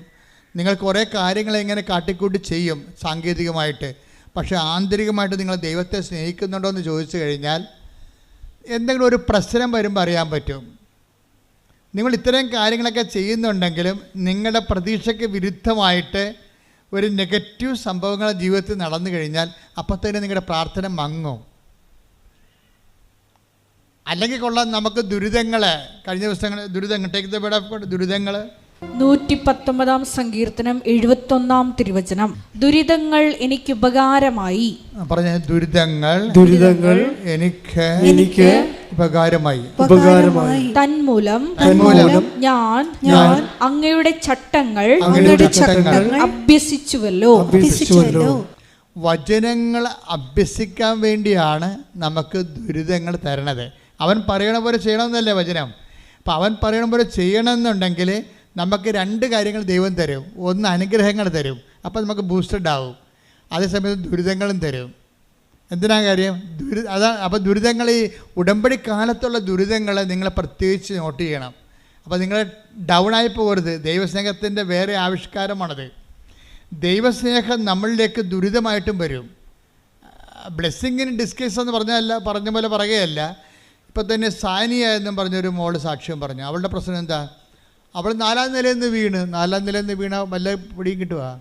4ാമത്തെ നിലയിൽ നിന്ന് താഴെ വീണ് അവൾക്ക് ബോധം പോയി. ബോധം വന്നപ്പോൾ ഡോക്ടർ പറഞ്ഞ്, ടെസ്റ്റ് പറഞ്ഞ് നിനക്ക് 3 ഓപ്പറേഷൻ ഉണ്ടെന്ന് പറഞ്ഞ്. അപ്പോൾ ഒരുത്തി കൊണ്ടുവന്ന് കൃപാസനം പത്രം കൊടുത്ത്. അപ്പോൾ അവൾ വിചാരിച്ച്, മാതാവേ, ഞാനിവിടുന്ന് എഴുന്നേറ്റ് വരികയാണെങ്കിൽ തീർച്ചയായിട്ടും വന്ന് ഉടമ്പടി ചെയ്തോളാമെന്ന് പറയും. അപ്പോൾ 4ാം നിലയിൽ നിന്ന് വീണ പക്ഷിയുടെ പിറ്റേ ദിവസം ഡോക്ടർ വീണ്ടും ടെസ്റ്റ് ചെയ്ത് പറഞ്ഞ് അത് 1 ചുരുക്കി കൊടുത്ത്. 4 ഓപ്പറേഷൻ 3 ഓപ്പറേഷൻ വേണ്ട, നിനക്ക് 1 മതിയെന്ന് പറഞ്ഞു. അവളങ്ങനെ കോട്ടയം മെഡിക്കൽ കോളേജിൽ കൊണ്ടുവന്നിട്ട് അവിടെ നിന്ന് ചികിത്സിച്ച് ഒരു ഓപ്പറേഷൻ കഴിഞ്ഞ് നാട്ടിലെത്തി. അവൾ എഴുന്നേറ്റ് നടക്കണ്ടേ, 4ാം നിലയിൽ നിന്ന് വീണ്ടിരിക്കുകയാണ്, ഉറങ്ങിപ്പോയിരിക്കുന്ന ആൾ. അപ്പോൾ അവൾ പറഞ്ഞിരിക്കണത്, ഞാൻ ഒന്ന് എഴുന്നേപ്പിൽ നിർത്തിയാൽ മതി, ഞാൻ അമ്മയെ വന്ന് കണ്ടോളാം. അപ്പോൾ ആൾക്കാർ ഉടമ്പടി എടുക്കുക എന്നുള്ള ആൾക്കാർ പറയണത് അമ്മയെ വന്ന് കാണുക എന്നുള്ളതാണ്. അപ്പം അങ്ങനെയുള്ള ഉദ്ദേശത്തിൽ വന്ന് കാണുന്നവർ ആ ഒരു സ്നേഹമാണ് അവിടുത്തെ പ്രശ്നം, ബന്ധമാണ്. ഉടമ്പടി ഒരു സങ്കീർണമായൊരു ബന്ധമാണ്, ശാശ്വത ബന്ധത്തിലേക്ക് നമ്മൾ. പക്ഷേ ആദ്യത്തെ ബന്ധം എന്താണ്? അമ്മയെ വന്ന് കാണുന്ന കാഴ്ചയും ഒരു കാഴ്ചയുടെ ഉടമ്പടിയാണ്. അത് ചുമ്മാ കണ്ടിട്ട് പോകണമല്ലല്ലോ. പിന്നെ എന്താണ്? അമ്മ പറയണ പോലെയൊക്കെ ജീവിതം ക്രമീകരിച്ച് അങ്ങനെ അവർ ഉടമ്പടി എടുക്കുന്നത്. ഇപ്പം കാഴ്ച ഉടമ്പടികൾ ഭയങ്കരമായിട്ട് നടക്കുന്നുണ്ട് ഇവിടെ. ഒത്തിരി പേര് വരും, വന്നിട്ട് അമ്മയെ കണ്ടിട്ട് പോകും, കണ്ണീരിട്ടിട്ട് പോകും, പിന്നെ പിറ്റേ ആഴ്ച വന്ന് ഉടമ്പടി എടുക്കും. അപ്പോൾ ഈ കാഴ്ച ഉടമ്പടി അവൾ പറയണത്, എന്നെ ഒന്ന് എഴുന്നേപ്പിൽ നിർത്തിയാൽ മതി, നിർത്തിയാൽ ഞാൻ വന്ന് ഉടമ്പടി എടുക്കാം എന്ന് പറയും. അപ്പോൾ പിന്നെ എന്താ സംഭവിക്കുന്നത് വെച്ച് കഴിഞ്ഞാൽ, അവളുടെ ആ കിടപ്പ് കാലത്ത് ഒരു അച്ഛൻ വന്നിട്ട് അവളുടെ ഫോട്ടോ എടുത്തിട്ട് പറയും, ഇത് എൻ്റെ ഫേസ്ബുക്കിൽ ഇടട്ടെ, നിങ്ങൾക്കിപ്പോൾ ഭയങ്കര കഷ്ടപ്പാടല്ലേ, നിങ്ങളുടെ അക്കൗണ്ട് ഇട്ടാൽ മതി, ചിലപ്പോഴേ ആരെങ്കിലുമൊക്കെ നിങ്ങളെ സഹായിക്കും. അപ്പോൾ അവരുടെ മെയിൻ പ്രശ്നം എന്തായിരുന്നു? വർഷങ്ങളായിട്ട് വീടില്ല, അതാണ് പ്രശ്നം. വർഷങ്ങളായിട്ട് സ്വന്തമായിട്ട് വീടില്ല. ഇപ്പോൾ എന്നാ പറ്റിയെന്ന് വെച്ച് കഴിഞ്ഞാൽ, അച്ഛനത് ഫേസ്ബുക്കിൽ ഇട്ട് കഴിഞ്ഞപ്പോഴുണ്ട് അവർക്ക് വീട്, അവരുടെ ചികിത്സ മുഴുവൻ ഏറ്റെടുക്കാൻ ഒരാൾ വന്ന്, പിന്നെ ഉടനെ അവർക്ക് വീട് വാങ്ങിച്ചു കൊടുക്കാൻ ആൾ വന്നു, അത് ഒരു സ്ഥലം വാങ്ങിച്ചു കൊടുക്കാൻ വേറെ ആൾ വന്ന്. പെട്ടെന്നാണ് അവൾ എഴുന്നേറ്റ് വരുന്ന മുമ്പ് അവർക്ക് വീട് സ്ഥലവുമായി ഉടനെ. അപ്പോൾ നോക്കിയേ, അപ്പോൾ നമ്മുടെ കാഴ്ച ഉടമ്പടിക്ക് മുമ്പ് ഒരു നേർച്ച ഉടമ്പടി വരുന്നുണ്ട്. എത്ര തരം ഉടമ്പടിയാണ് ആൾക്കാർ പറയണത് ഇപ്പം? ആദ്യം തന്നെ എന്താ? നേർച്ച ഉടമ്പടിയാണ്. എന്താണ്? ഞാൻ അമ്മയെ വന്ന് കണ്ടോളാം. അപ്പം തന്നെ കണ്ടോളാം എന്ന് പറയുമ്പോൾ എന്താണ്? വാഗ്ദാനമായി. വാഗ്ദാനം വന്നു കഴിഞ്ഞാൽ ഉടനെ, വാഗ്ദാനത്തിലല്ല ഉടമ്പടി, വാഗ്ദാന പേടകമല്ലേ അമ്മ. അപ്പോൾ വാഗ്ദാനത്തിലാണ് ഉടമ്പടി. ആദ്യ ഉടമ്പടി ചെയ്യണ വാഗ്ദാനത്തിലാണ്. പിന്നെയാണ് ആദ്യം നേർച്ച ഉടമ്പടി, പിന്നെ കാഴ്ച ഉടമ്പടി, പിന്നെയാണ് നമ്മൾ മാതാവുമായിട്ട് മരിയൻ ഉടമ്പടി ചെയ്യണത്. അപ്പോൾ ഇതിൻ്റെ ഉള്ളിലെല്ലാം ഈ നേർച്ച ഉടമ്പടി തന്നെ ആദ്യമേ ഫലിച്ചു. പിന്നെ എന്താണ്? പിന്നെയാണ് അവൾ അമ്മയെ വന്ന് കണ്ടിട്ട് ബാക്കിയുള്ള കാര്യങ്ങളെല്ലാം സെറ്റാക്കണത്. അപ്പോൾ ഈ വിഷയമെന്ന് പറയണത്, ഇതിൻ്റെ ഉള്ളിൽ ഈ വിശ്വാസത്തിൻ്റെ ഒരു വളർച്ചയുണ്ട്. വിശ്വാസത്തിൻ്റെ വളർച്ച എന്ന് പറയണത് ഈ ദുരിതകാലത്തും ദൈവത്തിൻ്റെ സ്നേഹം അവൾ അനുഭവിക്കുകയാണ്. അതാണ് ദുരിതങ്ങൾ എനിക്ക് ഉപകാരമായി. ഞാൻ ആ കാലങ്ങളിലെല്ലാം എൻ്റെ കർത്താവിൻ്റെ വചനം പാലിക്കാൻ എനിക്ക് കഴിഞ്ഞു. അതാണ് പറയണത്. ഇപ്പോൾ ഓരോ ദുരിതങ്ങൾക്ക് പോലും ഉദ്ദേശം എന്താണ്? ഉടമ്പടി തന്നെയാണ് ഉദ്ദേശം. അതാണ് 119:71 വായിച്ചേ. ദുരിതങ്ങൾ എനിക്ക് ഉപകാരമായി. ദുരിതങ്ങൾ എനിക്ക് ഉപകാരമായി. തന്മൂലം ഞാൻ അങ്ങയുടെ ചട്ടങ്ങൾ അഭ്യസിച്ചു. ഞാൻ അങ്ങയുടെ വചനങ്ങൾ അഭ്യസിച്ചു. ഉടമ്പടി പാലിച്ചു എന്നാണ് പറയണത്. അപ്പം അപ്പം ഉടമ്പടി ഇടക്കുണ്ടാകുന്ന ദുരിതങ്ങൾ എന്തിനുള്ളതാണ്? ചില ആൾക്കാർക്ക് വിവരമില്ലാത്ത കാരണം അവർ വീണ് പോയിട്ടുണ്ട്. എന്താ കാര്യം? ഉടമ്പടി എടുത്തിട്ടും എനിക്ക് അങ്ങനെ സംഭവിച്ചല്ലോ എന്ന് ആൾക്കാർ പറയും. ഞാൻ ഉടമ്പടി എടുത്തിട്ടും എനിക്ക് അങ്ങനെ സംഭവിച്ചു. ഉടമ്പടി എടുക്കാത്തവർ ഞാൻ തന്നെ വെച്ച അതേ കാര്യം വെച്ചവർ അവർ അത് നേടുകയും ചെയ്തു എന്ന് പറയുമ്പോൾ അവർക്ക് ദുരിതമായി. ചില ആൾക്കാർക്ക് ദുരിതം ഉഴപ്പായി പോയി കാണും. കാര്യം അതായത് ഉതപ്പ് വരണ ആർക്കാണ്? ഉതക്കാൻ കഴിയുന്ന എളിതരം ഉള്ളിടത്തല്ലേ വാദം കോച്ചണത്. ആയുർവേദം എന്താ പറയണത്? എളിതരം ഉള്ളിടത്ത് വാദം കോച്ചു വന്നു. ഇപ്പോൾ വാദം ഇങ്ങനെ കോച്ചിപ്പിടുത്തം ഉണ്ടാകണം എവിടെയാണ് ബോഡിയിൽ നീര് കെട്ടാൻ സാധ്യതയുള്ളത് അവിടെ ഇങ്ങനെ കോച്ചും. നിങ്ങൾ ഉടമ്പടി എടുക്കാൻ ഉള്ള ആൾക്കാർക്കും എന്തെങ്കിലും വിഷയബന്ധിയാണ് വിശ്വാസമെങ്കിൽ ആ വിഷയം അതുപോലെ നടന്നില്ലെങ്കിൽ അവിടെ വാദം കൊച്ചും. ഉടമ്പടിയിൽ എപ്പോഴും വരേണ്ടത് നിങ്ങൾ ഉടമ്പടിയുടെ പ്രധാനപ്പെട്ട ലക്ഷ്യം നിങ്ങളുടെ വിഷയമല്ല, വ്യക്തിയാണ്. ഉടമ്പടിയുടെ ലക്ഷ്യം ആരാണ്? വിഷയമല്ല. ആരാണ്? വ്യക്തിയാണ്, ദൈവമാണ്. നിങ്ങളുടെ വിഷയം ദൈവത്തിന് ഏൽപ്പിച്ചിട്ട് നിങ്ങൾ അവൻ പറയുന്ന പോലെ ചെയ്യുമ്പോൾ എന്താണ് സംഭവിക്കുന്നത്? നിങ്ങൾ ദൈവത്തെ സ്നേഹിക്കുകയാണ്. ദാറ്റ് മീൻസ് ദൈവത്തെ മുമ്പത്തെക്കാൾ വിധമായി വിശേഷവിധിയായി സ്നേഹിക്കാൻ വേണ്ടി ദൈവം നിങ്ങൾക്കൊരു അവസരം തരുന്നതാണ് ഉടമ്പടി. എന്താ? ദൈവം നിങ്ങൾക്ക് ഒരവസരം തരുന്നതാണ് ഉടമ്പടി, വിശേഷവിധിയായി സ്നേഹിക്കാൻ വേണ്ടി. കർത്താവ് ഇടയ്ക്കിടയ്ക്ക് 10 ദിവസം കൊണ്ട് ചോദിച്ചില്ലേ? അവസാന കാലങ്ങളിൽ 3 പ്രാവശ്യം ഇടവിട്ട് ചോദിച്ചില്ലേ? എന്താണ്? ഇവരെക്കാൾ അധികമായി നീ എന്നെ. Take the word of God. യോഹന്നാൻ 21:15. അവരുടെ പ്രാതൽ കഴിഞ്ഞപ്പോൾ, അവരുടെ പ്രഭാത ഭക്ഷണം കഴിഞ്ഞപ്പോൾ യേശു ശിമയോൻ പത്രോസിനോട് ചോദിച്ചു. യോഹന്നാന്റെ പുത്രനായ ശിമയോനെ, നീ ഇവരെക്കാൾ അധികമായി എന്നെ സ്നേഹിക്കുന്നുവോ? അവൻ പറഞ്ഞു, ഉവ്വ് കർത്താവേ, ഞാൻ നിന്നെ സ്നേഹിക്കുന്നുവെന്ന് നീ അറിയുന്നുവല്ലോ. ഇങ്ങനെ 3 പ്രാവശ്യം ഈശോ ചോദിച്ചിട്ടുണ്ട്. 10 ദിവസത്തിനോട് 3 പ്രാവശ്യം. ഇങ്ങനെ ഓരോ പ്രാവശ്യം ചോദിക്കുമ്പോഴും ഓരോ കോംപ്ലിക്കേറ്റഡ് അനുഗ്രഹങ്ങൾ കൊടുത്തുകൊണ്ടിരിക്കും, ഓരോരോ ഉത്തരവാദിത്തങ്ങൾ കൊടുത്തുകൊണ്ടിരിക്കും. അപ്പോൾ ഇതുപോലെ ഉടമ്പടിയിൽ നിങ്ങളോട് ഓരോരോ ഘട്ടങ്ങളിൽ ഇപ്പോൾ ദുരിതം കിട്ടിയാലും അനുഗ്രഹം കിട്ടിയാലും കർത്താവ് ചോദിക്കാത്ത ചോദ്യം എന്താണ്?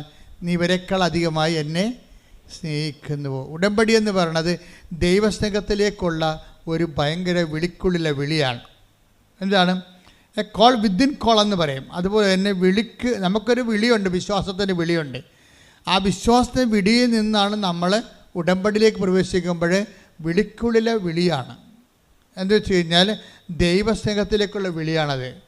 അല്ലാതെ നിങ്ങൾക്ക് എന്തെങ്കിലും അനുഗ്രഹങ്ങൾ സാധിച്ചു തരാൻ വേണ്ടി മാത്രമുള്ള ഒരു നീക്കുപോക്കല്ലത്. എന്താണ്? ദൈവത്തിൻ്റെ സങ്കീർണമായ സ്നേഹത്തിലേക്കും ആത്മബന്ധത്തിലേക്ക് നിങ്ങളെ വിളിക്കുകയാണ്. കൈയടിച്ച് ശ്രദ്ധിക്കട്ടെ. ഹല്ലേലൂയ, ഹല്ലേലൂയ, ഹല്ലേലൂയ. ആത്മബന്ധത്തിലേക്ക് വിളിക്കുന്ന അങ്ങയുടെ പവിത്ര വാത്സല്യത്തിന് നന്ദി പറയുന്നു.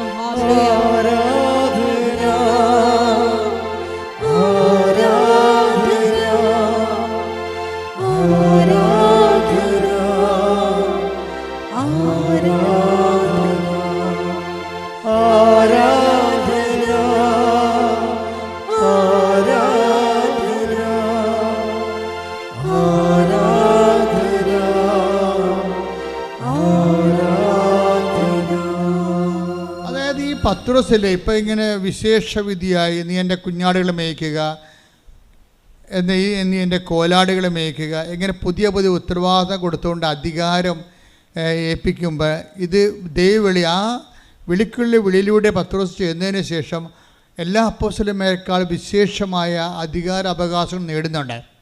അപ്പോൾ എല്ലാവരെക്കാൾ വിശേഷവിധിയായ അധികാര അവകാശങ്ങൾ നേടുന്നത് പോലെ തന്നെ നിങ്ങൾ വിശ്വാസത്തിൽ നിന്ന് ഉടമ്പടിയിലേക്ക് പ്രവേശിക്കുമ്പോൾ വിശേഷവിധിയായ അധികാരാവകാശങ്ങൾ നിങ്ങൾ ആത്മീയ മേഖലയിലും എല്ലാ മേഖലയിലും നിങ്ങൾ നേടുകയാണ്.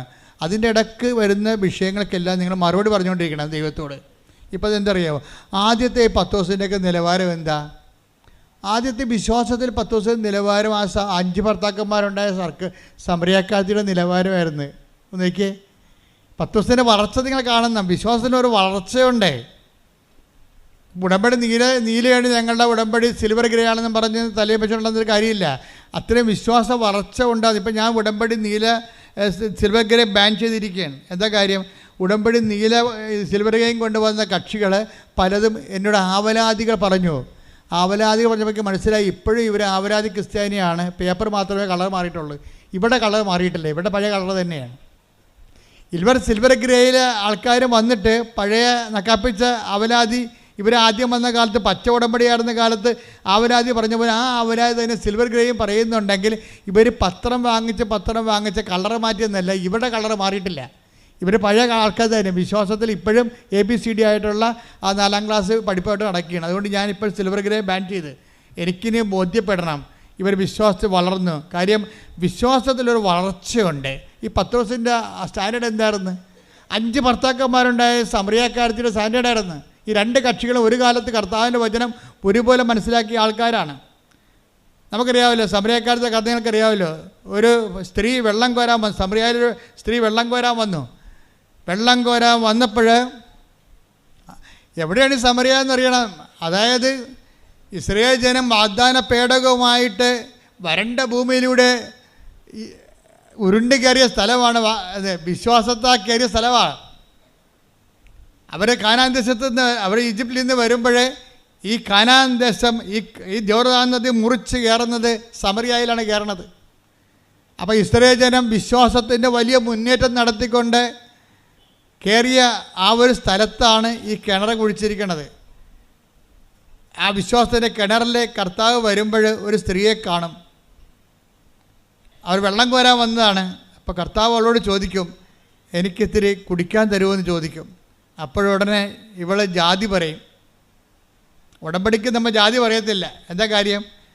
ദൈവം ഒറ്റ ജാതിയായിട്ട് നമ്മളെ സൃഷ്ടിച്ചിരിക്കണ കാരണം അവിടെ ജാതിയില്ല. ഉടമ്പടിക്ക് മതവും പറയത്തില്ല, പക്ഷേ ക്രിസ്തുവിനെ പറയും. എന്താ കാര്യം? ക്രിസ്തു എല്ലാവർക്കും വേണ്ടിയുള്ളതാണ്. കാര്യം 2:30 ലൂക്ക 2:30 എടുത്ത് ശ്രദ്ധിക്കട്ടെ. ഹല്ലേലൂയ ഹല്ലേലൂയ ഹല്ലേലൂയ ഹല്ലേലൂയ ഹല്ലേലൂയ. യേശുവേ നന്ദി. ഹല്ലേലൂയ ഹല്ലേലൂയ. യേശുവേ ആരാധന ആരാധന. ലൂക്ക 2:30 എന്തെന്നാൽ സകല ജനതകൾക്കും വേണ്ടി, പറഞ്ഞ സകല ജനതകൾക്കും വേണ്ടി അങ്ങ് ഒരുക്കിയിരിക്കുന്ന രക്ഷ എന്റെ കണ്ണുകൊണ്ട് കണ്ടു കഴിഞ്ഞു. അപ്പൊ ക്രിസ്തുവിനെ ഒരുക്കിയിരിക്കുന്നത് ആരാണ്? ആർക്ക് വേണ്ടിയാണ്? സകല ജനങ്ങൾക്ക് വേണ്ടി. കൈയടിക്കട്ടെ, ശ്രദ്ധിക്കട്ടെ. ഹല്ലേലൂയ ഹല്ലേലൂയ ഹല്ലേലൂയ ഹല്ലേലൂയ ഹല്ലേലൂയ പരിശുദ്ധ പരമദിവ്യകാരുണ്യത്തിന് ആരാധനയും സ്തുതിയും പുകഴ്ചയും ഉണ്ടായിരിക്കട്ടെ. നമ്മള് ലൂക്ക യോഹന്നാന്റെ 21:6 കണ്ടിരിക്കുന്ന പത്രോസല്ലേ, എല്ലാവരെക്കാൾ അധികമായി സ്നേഹിച്ച പത്രോസ്. അങ്ങയുടെ ആദ്യത്തെ സാക്ഷരതാ നിലവാരം എന്തായിരുന്നു? അദ്ദേഹത്തിൻ്റെ ആദ്യത്തെ സാക്ഷാത് നിലവാരം ഈ 5 ഭർത്താക്കന്മാരുണ്ടായ സമറിയാക്കാരത്തിയുടെ അതേ സാംസ്കാരിക വചന ഗ്രഹണ നിലവാരമായിരുന്നു. അതറിയണമെന്നുണ്ടെങ്കിൽ യോഹന്നാന്റെ സുവിശേഷം 4:33 എടുത്തേ. യോഹന്നാൻ 4:33 ആരെങ്കിലും ഇവന് ഭക്ഷണം കൊണ്ടുവന്ന് കൊടുത്തിരിക്കുമോ എന്ന് ശിഷ്യന്മാർ പരസ്പരം പറഞ്ഞു. എന്താ പ്രശ്നം വെച്ച് കഴിഞ്ഞാൽ ഈ സമറിയായിലെ കിണറിൻ്റെ കരയിൽ നിൽക്കുകയാണ്. അപ്പം കർത്താവ് ദാഹിച്ച് പൊരിഞ്ഞ് അവിടെ വന്നു. ശിഷ്യന്മാരെ ഉച്ചഭക്ഷണത്തിനായി പറഞ്ഞയച്ചു വാങ്ങിച്ചുകൊണ്ട് വരാൻ. അവർ ഭക്ഷണം കൊണ്ട് വന്നപ്പോൾ സ്ത്രീയോട് കർത്താവ് സംസാരിക്കുകയാണ്. അപ്പോൾ സംസാരിക്കുന്ന സമയത്ത് ഇവർ ഭക്ഷണം കൊണ്ട് വന്നിട്ട് കർത്താവിൻ്റെ ചോദിക്കും, ഗുരു ഭക്ഷണം എന്ന് പറയും. അപ്പോൾ കർത്താവ് എന്നാ പറയണത്? നിങ്ങൾ അറിയാത്ത ഭക്ഷണം എനിക്കുണ്ട്. അതാണ് സംഭവം. നിങ്ങൾ അറിയാത്ത ഭക്ഷണം എനിക്കുണ്ട്. അതാണ് പിന്നെ 6:36 ഈശോ അത് റെക്ടിഫൈ ചെയ്യും. എന്താണ്? എൻ്റെ പിതാവിൻ്റെ ഇഷ്ടം നിറവേറ്റുകയാണ് എൻ്റെ ആഹാരം. ഇപ്പം അറിയാത്ത ഭക്ഷണം എനിക്കുണ്ടെന്ന് പറയുമ്പോൾ എൻ്റെ പിതാവിൻ്റെ ഇഷ്ടം നിറവേറ്റുകയാണ് എൻ്റെ ആഹാരം എന്നുള്ളത് പത്രോസ് ഗ്രാസ്പ് ചെയ്യാൻ വേണ്ടി പത്രോസ് അന്ന് വളർന്നിട്ടില്ല. പത്രോസ് അതിനെന്താ പറയണത്? ആരെങ്കിലും ഇവന് ഭക്ഷണം കൊണ്ടുവന്ന് കൊടുത്ത് കാണുമോ? അറിയാത്ത ഭക്ഷണം ഉണ്ടെന്ന് പറഞ്ഞപ്പോഴേ അതിൻ്റെ ആധ്യാത്മികമായ ആന്തരിക അർത്ഥത്തെ വിവേചിക്കാൻ കഴിയാത്ത ഈ ആധ്യാത്മികതയിൽ വളരെ പാപ്പരത്വം ഉണ്ടായിരുന്ന പത്രോസ് പറഞ്ഞ് ആരോ കൊണ്ടുവന്ന് ഭക്ഷണം കൊടുത്തു കഴിഞ്ഞു. ഈ സ്റ്റാൻഡേർഡ് തന്നെയാണല്ലോ ആ ചേർത്തിക്ക് ഉണ്ടായത്. ആ ചേർത്തിയോട് എന്താ പറഞ്ഞത്? ഈശോ എന്താ പറയണത്? 4:10 ഈശോ പറയവേ നീ അപ്പോൾ ഈശോ ആ സ്ത്രീയോട് ചോദിക്കും, എനിക്ക് ഒരു പാത്രം വെള്ളം കുടിക്കാൻ തരാൻ പറയും. അപ്പോൾ ആ സ്ത്രീ എന്നാ പറയും? നീ യഹൂദനാണ്, ഞാൻ സമരക്കാരത്തി, യഹൂദനും സമരക്കാരും തമ്മിൽ ബന്ധമൊന്നുമില്ലല്ലോ എന്ന് പറയും.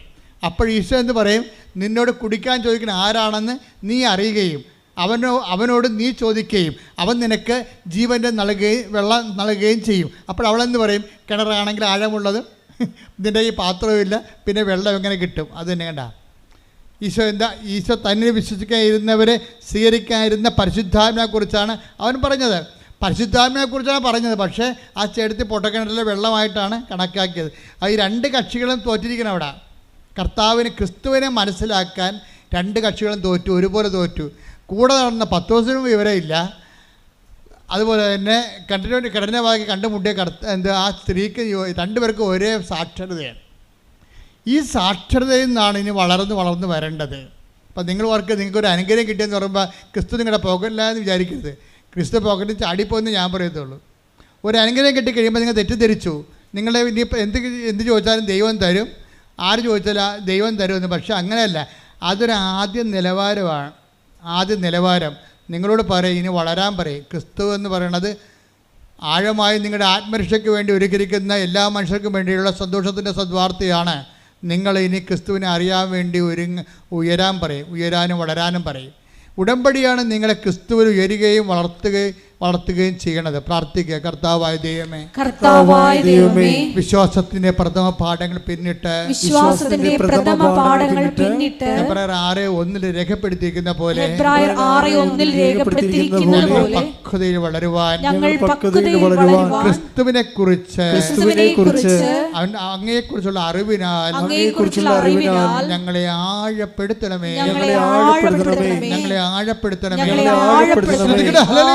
ഹല്ലേലൂയ ഹല്ലേലൂയ ഹല്ലേലൂയ. യേശുവേ നന്ദി. ഹല്ലേലൂയ ഹല്ലേലൂയ ഹല്ലേലൂയ. യേശുവേ ആരാധന. ഹല്ലേലൂയ ഹല്ലേലൂയ ഹല്ലേലൂയ ഹല്ലേലൂയ.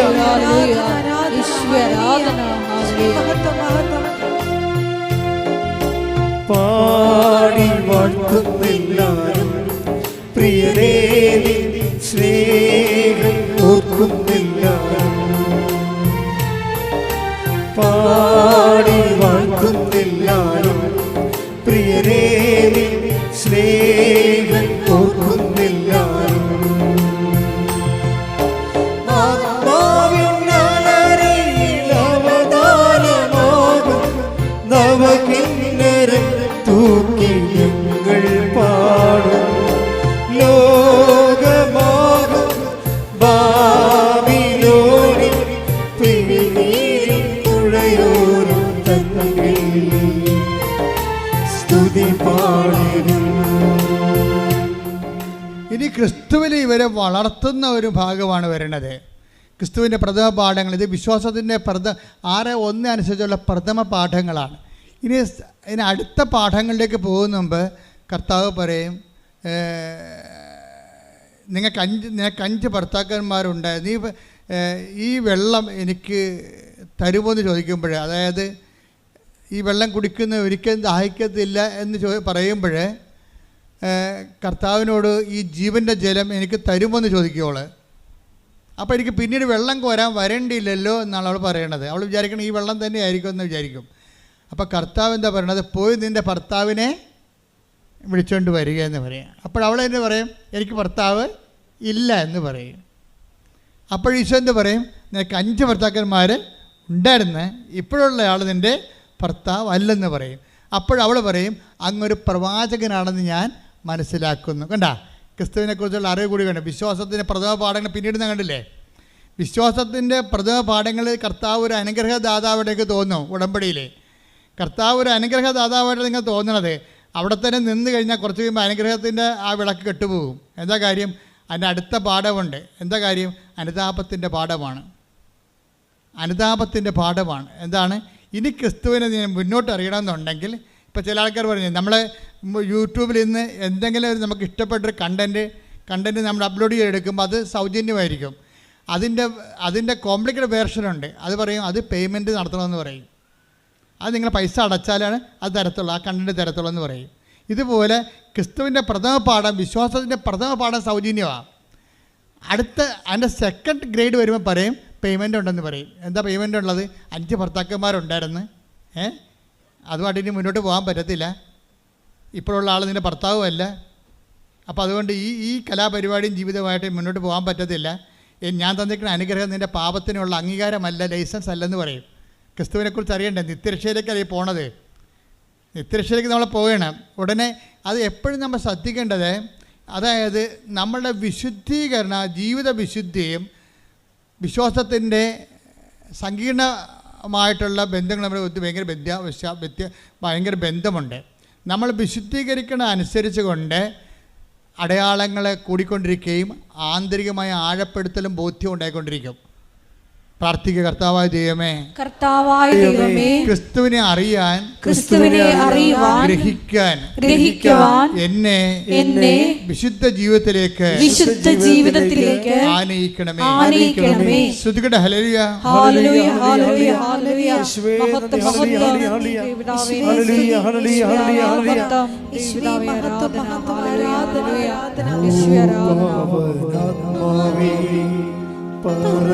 പറന്നിറങ്ങണമേ നിൻ വിശുദ്ധി എൻ്റെ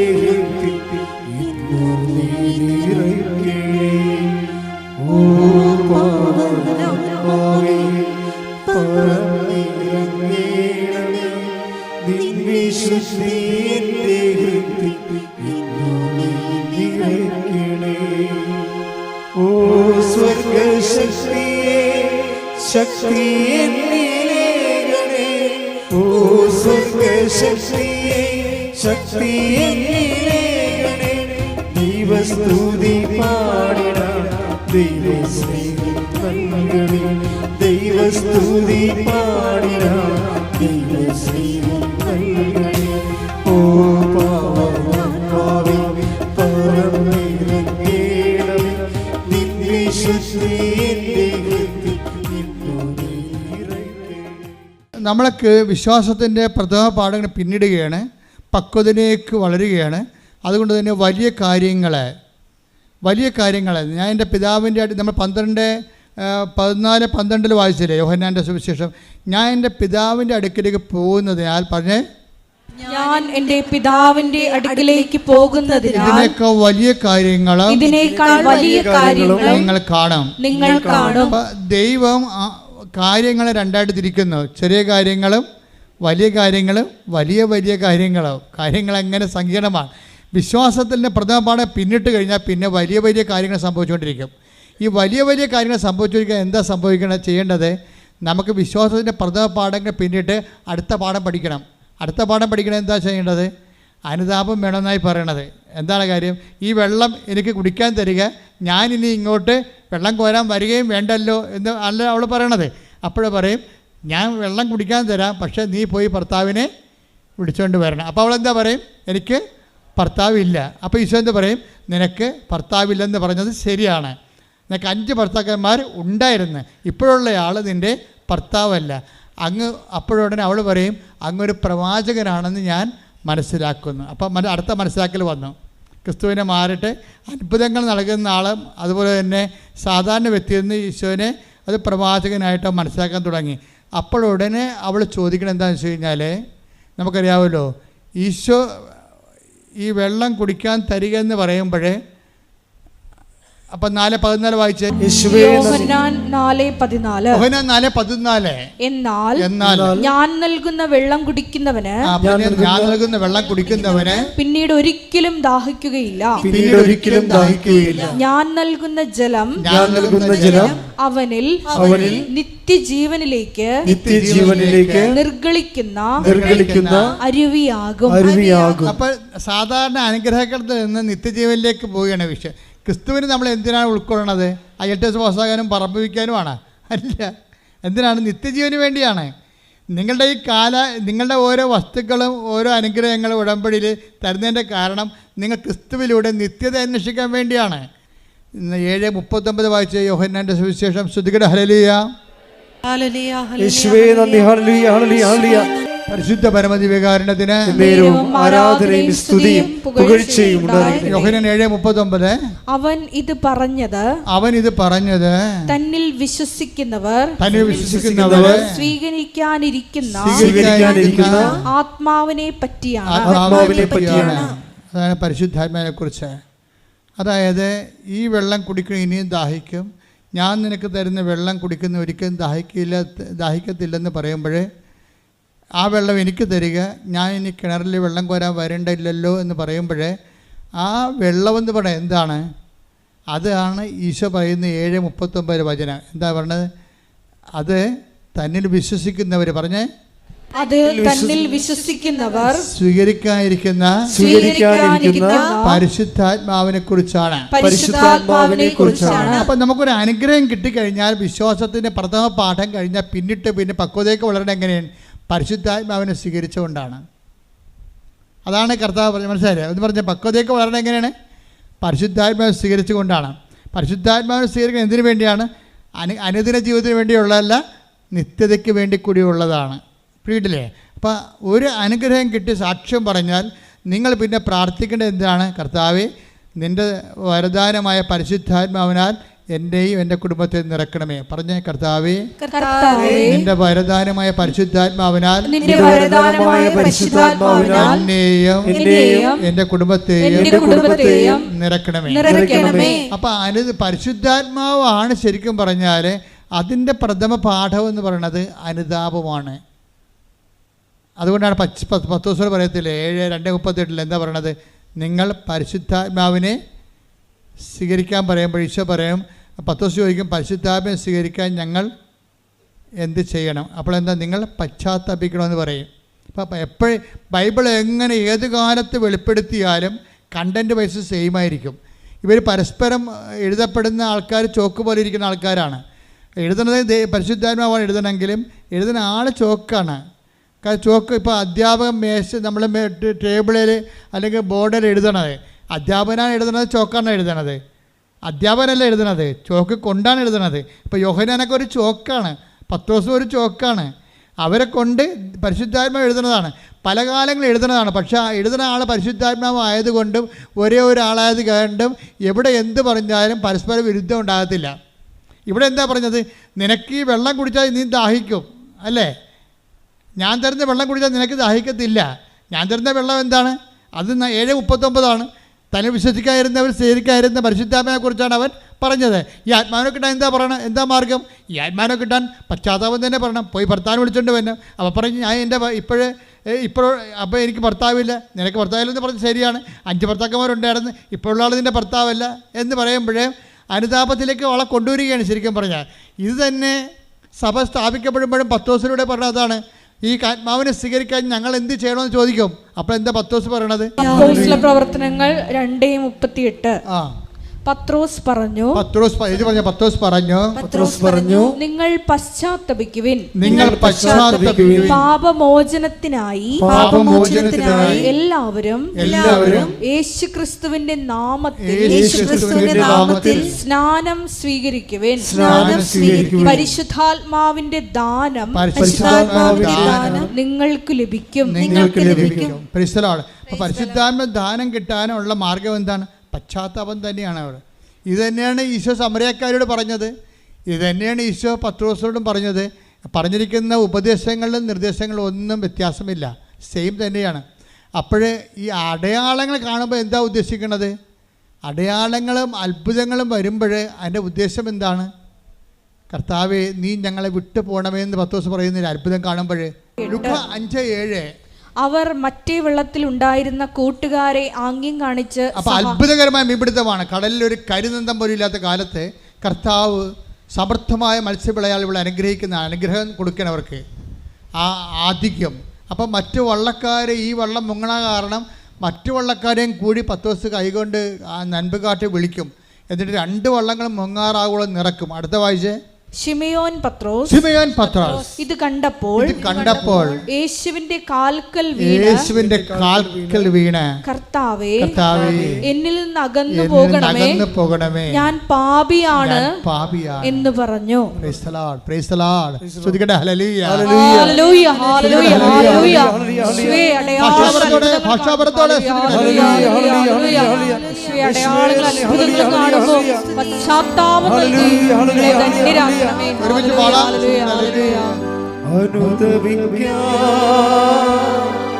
കൃപയേ ഗണമേ,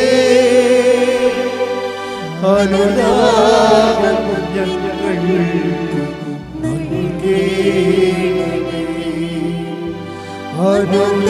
അനുദപിക്കാൻ കൃപയേ ഗണമേ,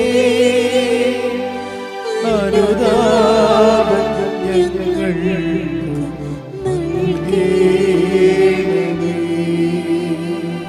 പരിശുദ്ധ പരമദിവ്യകാരുണ്യത്തിന് എന്നേരവും ആരാധനയും സ്തുതിയും പുകഴ്ചയും പരിശുദ്ധ പരമദിവ്യകാരുണ്യത്തിന് എന്നേരവും ആരാധനയും സ്തുതിയും പുകഴ്ചയും ഉണ്ടായിരിക്കട്ടെ. അനുതാപത്തിൻ്റെ ഒരു സെക്ഷൻ കഴിയുമ്പോഴാണ് വലിയ കാര്യങ്ങൾ സംഭവിക്കുന്നത്. കർത്താവ് കാര്യങ്ങൾ എന്താണ് സംഭവിച്ചിരിക്കുന്നത്? കർത്താവ് കാര്യങ്ങളെ 2 തിരിക്കുന്നു. ചെറിയ കാര്യങ്ങളും ഇവയേക്കാൾ വലിയ കാര്യങ്ങളും. വലിയ കാര്യങ്ങൾ സംഭവിക്കുന്നത് എപ്പോഴാണ്? ഞാൻ എൻ്റെ പിതാവിൻ്റെ അടുത്ത് പോവുകയും ഇതിനേക്കാൾ വലിയ കാര്യങ്ങൾ നിങ്ങൾ ദർശിക്കുകയും ചെയ്യുമെന്ന് പറയും. ഈ വലിയ കാര്യങ്ങൾ നമ്മൾ ദർശിക്കുന്നത് എപ്പോഴാണ്? കർത്താവ് പിതാവിൻ്റെ അടുത്ത് പോകണം. പിതാവിൻ്റെ അടുത്ത് പോണത് എന്തിനു വേണ്ടിയാണ്? ഞാൻ എൻ്റെ പിതാവിനോട് ചോദിക്കുകയും. Take the word of God. യോഹന്നാൻ 14:16 ഞാൻ പിതാവിനോട് അപേക്ഷിക്കുകയും. അതാണ് പിതാവിൻ്റെ അടുത്ത് പോകണം. നമ്മൾ വലിയ കാര്യങ്ങൾ ദർശിക്കേണ്ടത് എങ്ങനെയാണ്? ഞാൻ പിതാവിൻ്റെ അടുത്ത് പോകുമ്പോൾ വലിയ കാര്യങ്ങൾ ദർശിക്കുമെന്ന് പറഞ്ഞാൽ പോകുമ്പോൾ എന്താണ് സംഭവിക്കുന്നത്? 14:16 എന്താ പറയണത്? ഞാൻ എൻ്റെ പിതാവിനോട് അടുത്ത് പോവുകയും പിതാവിനോട് ചോദിക്കുകയും. അടുത്ത വായിച്ച എന്നേക്കും നിങ്ങളോട് കൂടെ ആയിരിക്കാൻ. എന്നേക്കും പറഞ്ഞ എന്നേക്കും നിത്യത വരെ നിങ്ങളോട് കൂടെ ആയിരിക്കുവാൻ മറ്റൊരു സഹായകനെ അവിടുന്ന് നിങ്ങൾക്ക് തരികയും ചെയ്യും. ശ്രദ്ധിക്കട്ടെ. ഹല്ലേലൂയ. ഞങ്ങൾക്ക് സഹായകനെ വാഗ്ദാനം ചെയ്ത പിതാവിന്റെ സ്നേഹത്തിന് നന്ദി പറയുന്നു. ദൈവമേ വരണേ, നിന്റെ ഉള്ളിൽ വസിക്കാൻ വരണേ. ആത്മാവാം ദൈവമേ വരണേ, നിന്റെ ഉള്ളിൽ വസിക്കാൻ വരണേ. ദാഹിച്ചു നിന്നെ ഞാൻ തേടുന്നു, സ്വർഗം തുറന്നിറങ്ങി നീ വരണേ. ദാഹിച്ചു നിന്നെ ഞാൻ തേടുന്നു, സ്വർഗം തുറന്നിറങ്ങി നീ വരണേ. ആത്മാവാം ദൈവമേ വരണേ,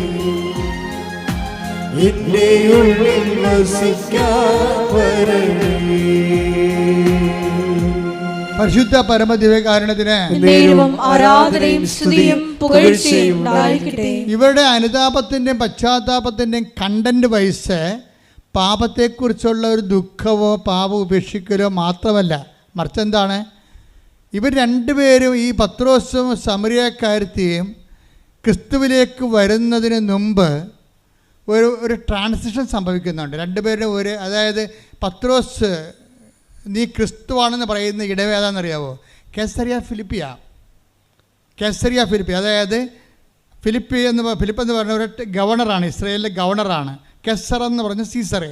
റോമിലെ ചക്രവർത്തിക്ക് വേണ്ടി ഭരിക്കുന്ന ടെട്രാക്കായ പ്രവിശ്യ തലവനായ ഫിലിപ്പ് ഒരു ദേവാലയം പണിതു.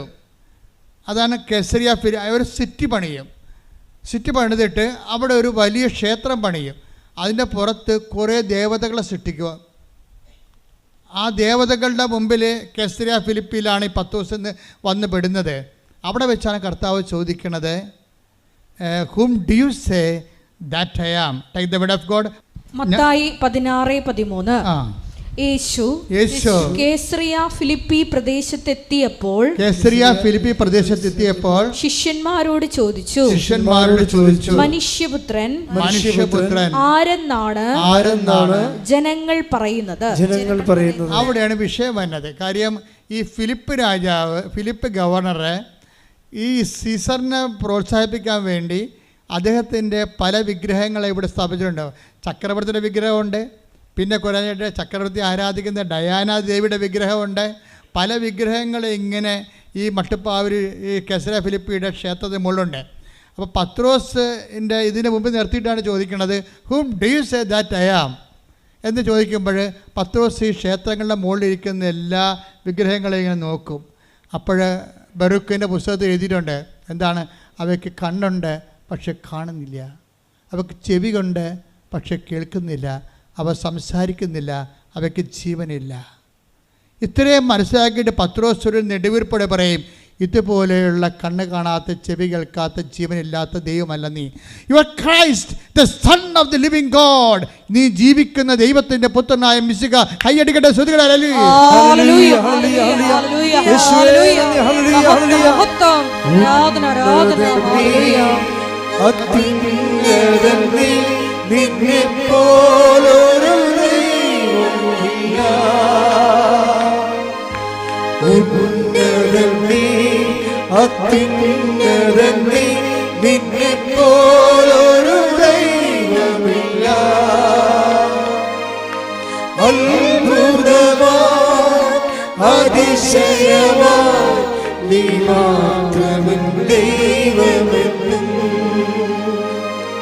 അപ്പോൾ പത്രോസ് പറയും, ഇതുപോലുള്ള ഒരു ദൈവമല്ല നീ. നിന്നെ ഞാൻ കണ്ടു. നീ കണ്ണിന് കാഴ്ച കൊടുക്കണേ കണ്ടു, ചെവികൾക്ക് കേൾവി കൊടുക്കണേ കണ്ടു, ഊമന സംഭാഷണ ശക്തി കൊടുക്കണേ കണ്ടു, കടലും നടക്കുന്ന കണ്ടു. നീ മനുഷ്യൻ്റെ കണ്ണീരൊപ്പുന്ന ജീവനുള്ള ദൈവമാണ്. You are Christ the son of the living God. നീ ജീവിക്കണം ദൈവത്തിൻ്റെ പുത്രനായ ക്രിസ്തുവാകുന്നു. ശ്രുതികട്ടെ, ഹല്ലേലൂയ.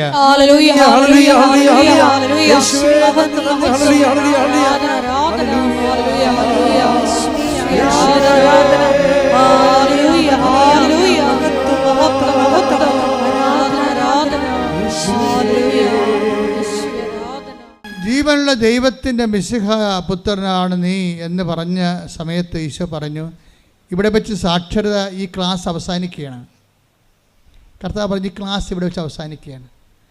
ഈ proclaim me myself as a മിശിഹ. നീ എന്നെ മിശിഹായിട്ട്, രക്ഷകനായിട്ട്, ദൈവപുത്രനായിട്ട് ഏറ്റു പറഞ്ഞു. അത് നീയല്ല, അത് ഐ നോ ഇറ്റ്. അത് നീയല്ല, എൻ്റെ പിതാവിൻ്റെ പരിശുദ്ധാത്മാവാണ് നിന്നിലൂടെ സംസാരിച്ചത്.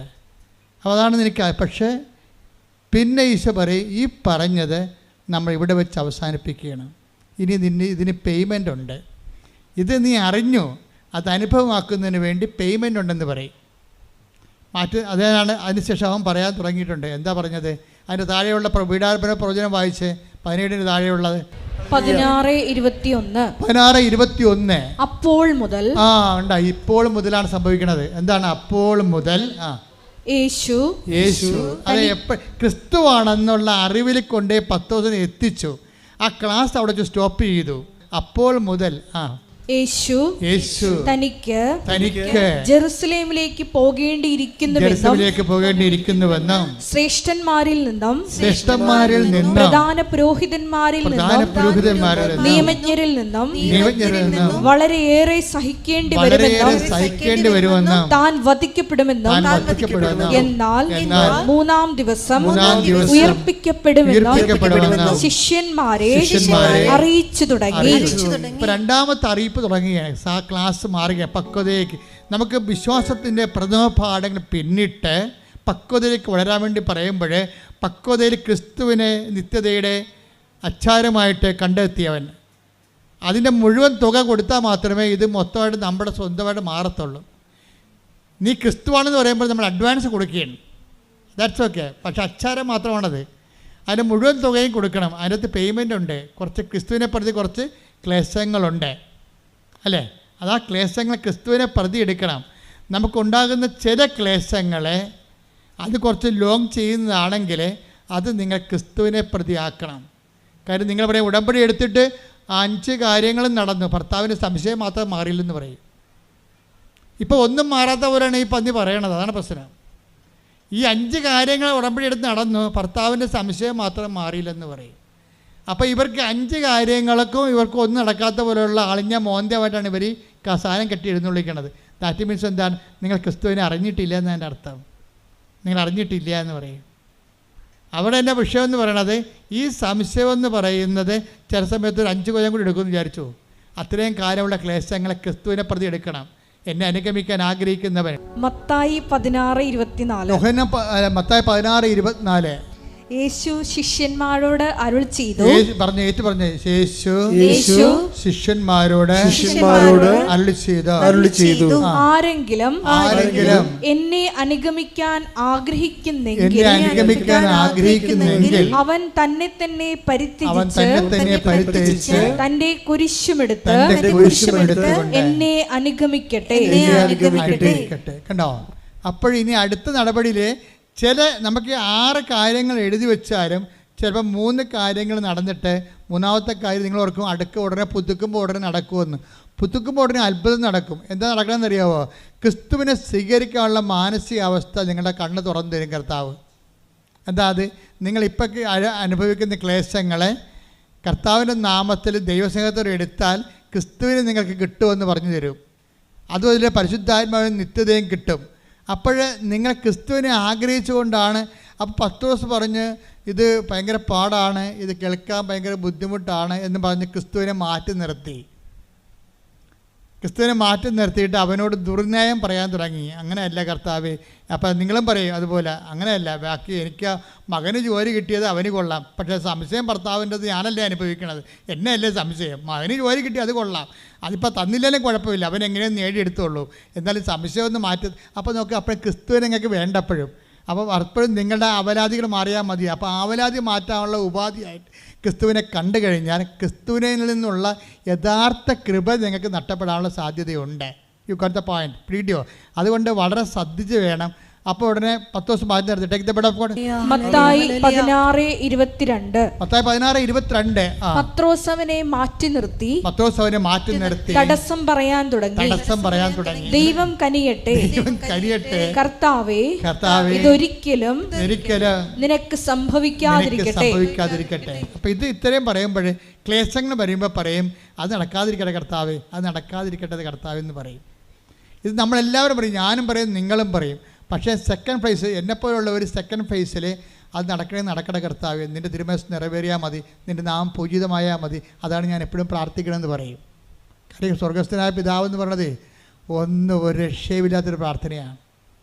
സ്വർഗസ്ഥനായ പിതാവിൻ്റെ ഒരു പ്രാർത്ഥനയ്ക്ക് ഒരു ജന്മത്തെ നിലനിർത്താൻ കഴിയാൻ പറ്റും. ഒരു വരി മതി. ഞാൻ എപ്പോഴും പ്രാർത്ഥിക്കും, കർത്താവേ ഞങ്ങളെ പ്രലോഭനങ്ങൾ ഉൾപ്പെടുത്തരുത്, തിന്മയും രക്ഷിക്കണമേ. ഈ ഒരൊറ്റ വരി ആദ്യം മതിയെങ്കിൽ നമുക്കൊരു ദിവസം മൊത്തം ജീവിക്കാൻ പറ്റും.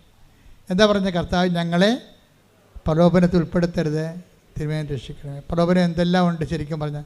ഒരുത്ത സ്വിറ്റ്സർലൻഡിൽ പോയപ്പോഴും ഉടനെ അവൻ പറഞ്ഞ് അവിടെ 4 ലക്ഷം ശമ്പളമാണെന്ന് പറഞ്ഞു. ഉടനെ നമ്മുടെ വീട് സ്ഥലവും വിറ്റ് അപ്പനെയും അമ്മനെയും പുതപ്പിച്ച് കിടത്തിയിട്ട് നമ്മൾ സ്വിറ്റ്സർലൻഡിൽ പോകും. പ്രലോഭനമാണ്. അവിടെ ചെന്നപ്പോൾ കൂട്ടുകാരൻ ജോലി കിട്ടി, അവൻ്റെ ജോലി തന്നെ അവിടെ, നമ്മളവിടെ ചെന്നപ്പോൾ അവൻ്റെ ജോലിയും പോയി. അങ്ങനെ പ്രലോഭനത്തിൽ ഉൾപ്പെടുത്തരുത്. നമ്മളെല്ലാം നന്മയായിട്ട് തോന്നണതാണത്.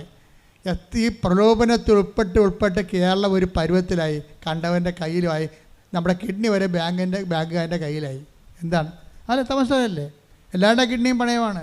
ഇടയ്ക്കൊന്ന് തപ്പി നോക്കണേ, ബാങ്കുകാർ അടിച്ചിട്ട് പോയാന്നറിയത്തില്ല. അതിൻ്റെ പ്രശ്നം എന്നാൽ ഓരോ കാര്യം വരുമ്പോൾ മക്കളെടുത്ത് ചാടും, നമ്മളെ കൂടെ ചാടും. ഞാൻ ക്യാമറ വെള്ളത്തിലോട്ട് പോട്ടെ, ആ വെള്ളത്തിലോട്ട് പോട്ടെ. നമ്മൾ മക്കളുടെ കൂടെ ചാടുകയാണേ. മക്ക് വിവരമില്ല പറഞ്ഞായിരിക്കും ചിലപ്പോഴേ അവിടെ കൂട്ടുകാരൻ്റെ പോയെന്ന് പറഞ്ഞാണ്. നമ്മളുടനെ വീട് സ്ഥലവും വിറ്റ് ആ പിള്ളേരുടെ കൂടെ വെള്ളത്തിൽ ക്യാമറയുമായിട്ട് ചാടണം പോലെ ചാടിയതാണ്. അങ്ങനെ വരുമ്പോൾ ഞങ്ങളെ എപ്പോഴും നമ്മൾ ഇത് പ്രാർത്ഥിക്കണം. എന്താണ്? ഞങ്ങളെ സ്വർഗസ്ഥനായ പിതാവ് മൊത്തം പ്രാർത്ഥിക്കുന്നതിനേക്കാളും അത് നിങ്ങൾ പ്രാർത്ഥിച്ചോ, പക്ഷേ അതിൻ്റെ ഓരോ വരിയും രാവിലെ എഴുന്നേൽക്കുമ്പോൾ അന്നു വേണ്ട ആഹാരം ഇത് ഞങ്ങൾക്ക് തരണമേ, അന്ന് ഇന്നത്തെ കാര്യം നടത്തി തരണമെന്നാണ്. അതിൽ ഏറ്റവും വലിയ സംഭവം വരും അത്. പിന്നെ എന്താണ്, ഞങ്ങൾക്ക് എന്തെല്ലാം നടത്തി തന്നാലും ഞങ്ങൾ പ്രലോഭനത്തിൽ വീണ് കഴിഞ്ഞാൽ ഈ ജന്മത്ത് പൊങ്ങി വരത്തില്ല. കാരണം നമ്മുടെ വീടും കുടിയും എല്ലാം പാട്ടത്തിലും കടത്തിലുമായി നമ്മൾ ഒരു മെത്തയുടെ പരസ്യം കാണുമ്പോൾ തോന്നും, ഒരു മെത്തയുടെ പരസ്യം കണ്ട് പപ്പ നല്ല മെത്ത നല്ല അടി നമുക്കതൊരെണ്ണം മേടിക്കണം. എന്തിനാണ്, വാടക വീട്ടിൽ ഇടാനാണ്. അപ്പം ചോദിക്കുന്നത് അതാണ്. ഈ പരസ്യം കാണുമ്പോൾ മക്കൾ ചാടും, പക്ഷെ അപ്പം പറയും ഇത് നമ്മൾ വാടക വീട്ടിൽ കൊണ്ടുപോയിട്ട് കഴിഞ്ഞാൽ അയാൾ ഇറങ്ങാൻ വരുമ്പോൾ ഈ മെത്തയും കൂടി വലിച്ചോണ്ടിട്ട് ഇപ്പം നമുക്ക് വെറുതെ പോയാൽ മതി. നമ്മൾ വാടക വീട്ടിൽ കൊണ്ടുപോയി മെത്ത ഇട്ട് കഴിഞ്ഞാൽ ഇത് നമ്മൾ അടുത്ത വണ്ടിക്ക് ഏത് ഓട്ടോറിക്ഷക്കാരനും പിന്നെ 120 രൂപ വരെ കൊടുക്കണം ഈ മെത്ത ചുമക്കാൻ വേണ്ടി. അതാ പ്രശ്നം. അപ്പോൾ ഒരു പ്രലോഭനത്തിൽ വീണതാണ് ശരിക്കും പറഞ്ഞാൽ. അതുകൊണ്ടാണ് കർത്താവ് നേരത്തെ അഡ്വാൻസ് ആയിട്ട് ഒരു പ്രൊട്ടക്ഷൻ പ്രെയറാണത്. അതിൻ്റെ അകത്ത് എന്തെല്ലാം ഉണ്ടെന്നറിയാം. പ്രൊട്ടക്ഷൻ പ്രെയർ ഉണ്ട്, ഡെലിവറൻസ് പ്രെയർ ഉണ്ട്, ഡെയിലി മെയിൻ്റനൻസ് പ്രെയർ ഉണ്ട്.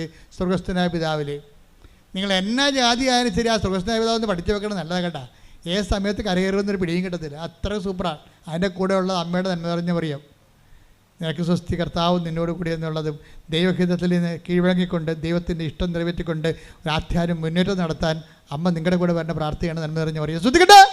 ഹല്ലേലൂയ ഹല്ലേലൂയ ഹല്ലേലൂയ ഹല്ലേലൂയ മഹത്വം മഹത്വം ഹല്ലേലൂയ ഹല്ലേലൂയ ഹല്ലേലൂയ ഈശ്വര ആരാധന ഹല്ലേലൂയ ഹല്ലേലൂയ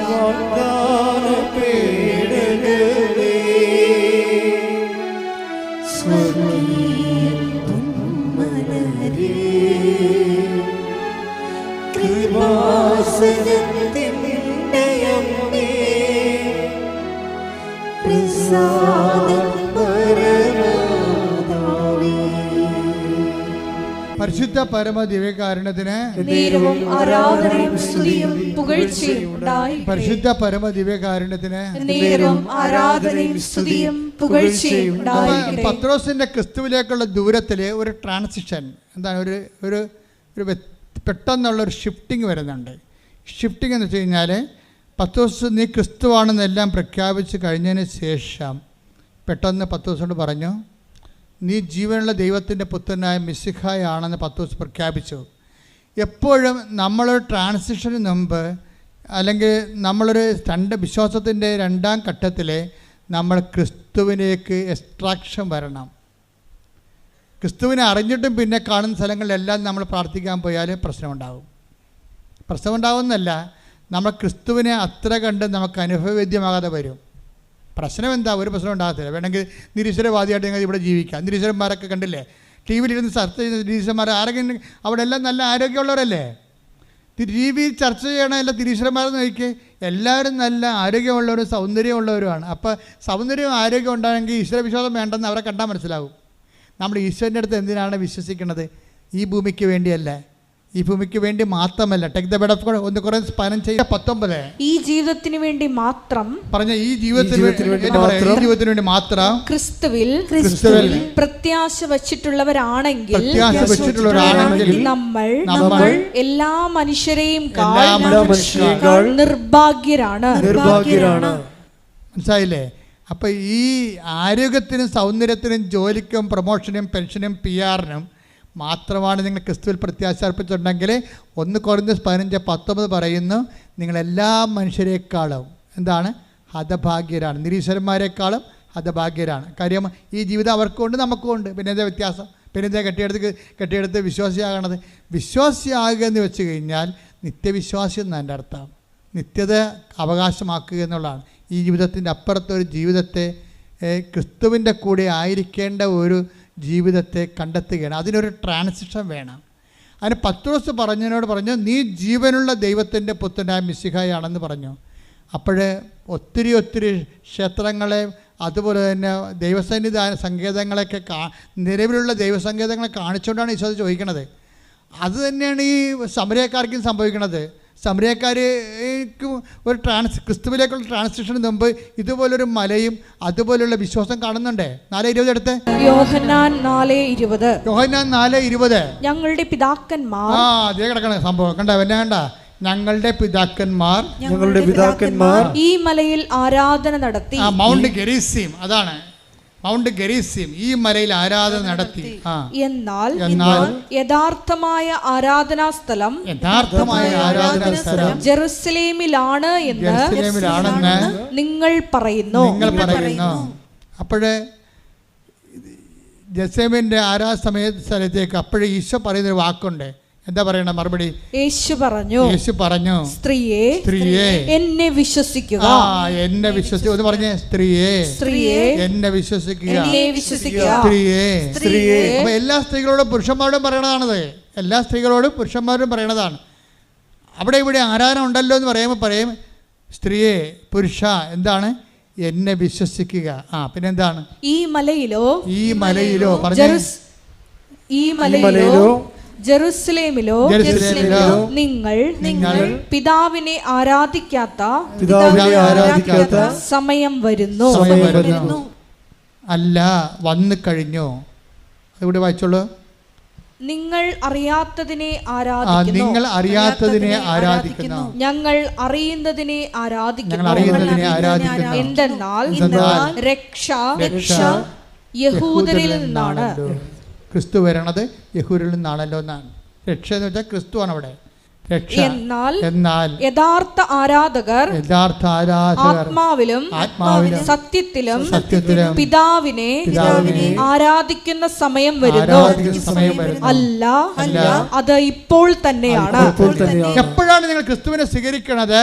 ഒരു ട്രാൻസിഷൻ നിങ്ങളുടെ അതായത് അത്ഭുതങ്ങൾ, അതിനുശേഷം അത്ഭുതങ്ങൾ, അടയാളങ്ങൾ, അതിനുശേഷം വിശ്വാസത്തിൻ്റെ പ്രഥമപാഠം പിന്നിട്ട് നമ്മൾ പക്വതയിലേക്ക് കടക്കുമ്പോൾ ക്രിസ്തുവിനെ നമ്മൾ രക്ഷകനായിട്ട് സ്വീകരിക്കുന്നു. രക്ഷകനായി സ്വീകരിച്ച് കഴിയുന്നതിന് മുമ്പ് തന്നെ നമ്മൾ ക്രിസ്തു അല്ലാത്ത എല്ലാത്തിനെയും, അല്ല നിത്യജീവൻ നൽകാത്ത എല്ലാത്തിനെയും നമ്മൾ നമ്മുടെ വിശ്വാസത്തിൻ്റെ പിന്നാമ്പുറങ്ങളിലേക്ക് മാറ്റും. എന്ത് ചെയ്യും? എന്ത് പറയും? Your Christ the son of the living God. നീയാണ് ക്രിസ്തു, ജീവിക്കണ ദൈവത്തിൻ്റെ പുത്രനായ മിശിഹ എന്ന് പറയുമ്പോഴേ നിത്യതയിലേക്ക് നമ്മൾ ക്രിസ്തുവിലൂടെയാണ് ദൈവം നമ്മളെ ക്ഷണിക്കണത്. പ്രാർത്ഥിക്കുക. കർത്താവായ ദൈവമേ, ഞങ്ങളെ അങ്ങയുടെ നാമത്തിലേക്ക് നിത്യതയിലേക്ക് ക്ഷണിക്കുകയും വിശ്വാസത്തിന്റെ പ്രഥമ പാഠങ്ങൾ പിന്നിട്ട് പക്വതയിലേക്ക് വളരുവാൻ ഞങ്ങളെ അനുഗ്രഹിക്കണമേ. ഇപ്പൊ പാല് കൊടുക്കേണ്ട കാലം, കുഞ്ഞുങ്ങൾക്ക് പാല് കൊടുക്കേണ്ട കാലമുണ്ട്. പാല് എപ്പോഴും നമ്മൾ പാലാണ് കുഞ്ഞുങ്ങൾക്ക് കൊടുക്കണത്. ഇപ്പോൾ കുഞ്ഞുങ്ങൾ വളർന്നു കഴിയുമ്പോൾ ഇറച്ചി കഷ്ണം കൊടുക്കും, അല്ലേ? ചോറ് കൊടുക്കും. ടൈത്തപ്പെട്ടപ്പോൾ നിങ്ങൾക്ക് പാലാണ് ആവശ്യം എന്ന് പറയുന്നില്ല. ശ്രുതിക്കട്ടെ. ഹല്ലേലൂയ, ഹല്ലേലൂയ, ഹല്ലേലൂയ, ഹല്ലേലൂയ, ഹല്ലേലൂയ. യേശുവേ നന്ദി. ഹല്ലേലൂയ, ഹല്ലേലൂയ. ആരാധ്യനേ, പരിശുദ്ധനേ, പരമോന്നത യേശുവേ, അണയുന്നു ഞാൻ തിരുമുൻപിലായി, അലിവോടെ ഹെബ്രായർ 5:12. ഹെബ്രായർ 5:12. ഇതിനകം നിങ്ങൾ എല്ലാവരും പ്രബോധകരാകേണ്ടിയിരുന്നവരാണ്. അതാണ് പ്രശ്നം എന്ന് പറഞ്ഞേ. അപ്പം നിങ്ങളെല്ലാവരും പ്രാർത്ഥനക്കാരാണല്ലോ. ഇപ്പം കസ്മാറ്റിക്കാർ 10-50 കൊല്ലം ഇവിടെ വർക്ക് ചെയ്ത് കഴിഞ്ഞപ്പോൾ പ്രാർത്ഥനക്കാരുടെ എണ്ണം കൂടി. ബ്രദർമാരെ കണ്ടക്കഴിഞ്ഞ് ഇപ്പോൾ 2 കല്യാണം കഴിഞ്ഞ് കല്യാണത്തിന് വല്ല മനസ്സമ്മതം കഴിഞ്ഞാൽ എന്നോട് പറയാം, എൻ്റെ അച്ഛാ മകളുടെ കല്യാണത്തിന് മനസ്സമ്മതമായി, ഒത്തുചോദ്യം കഴിഞ്ഞെന്ന് പറയും. പെണ്ണിൻ്റെ അപ്പനൊരു പ്രാർത്ഥനക്കാരനാണെന്ന് പറയും. അതിൻ്റെ അർത്ഥം എന്താ? ബ്രദറാണെന്നാണ് പറയണത്, പ്രാർത്ഥനക്കാരെന്നാണ് വിളിക്കണത്. പെണ്ണിൻ്റെ അപ്പനൊരു പ്രാർത്ഥനക്കാരനാണ് എന്ന് വെച്ച് കഴിഞ്ഞാൽ ഒരു കേരള സഭയിൽ ഉരുത്തിരിഞ്ഞ് വന്ന പുതിയൊരു ആത്മീയ വംശമാണ് പ്രാർത്ഥനക്കാരുടെ വർഗം. അപ്പോഴതിൻ്റെ അകത്ത് അതാണ് എൻ്റെ പ്രഥമ പാഠങ്ങളാണത്. വിശ്വാസത്തിൻ്റെ പ്രഥമ പാഠങ്ങളാണ് പ്രാർത്ഥനക്കാരുണ്ടാകണത്. പിന്നെ എന്താണ് ഇവിടെ 5:12 അതല്ല പറയണത്. എന്താ പറയുക? ഒന്ന് വായിച്ചത്. ഇതിനകം നിങ്ങളെല്ലാവരും പ്രബോധകരാകേണ്ടിയിരുന്നവരാണ്. അതാണ് പ്രശ്നം. അതായത് ഒരു വിഷയം വരുമ്പോഴേ ഉടനെ കൃപാസനത്തിൽ വന്ന് ബ്രദറിനെ കാണണം, സിസ്റ്ററിനെ കാണണം, അച്ഛനെ കാണണം എന്നല്ല പറയണത്. നിങ്ങളെ പരസ്പരം സങ്കീർത്തനങ്ങൾ കൊണ്ട് പ്രബോധിപ്പിക്കാൻ.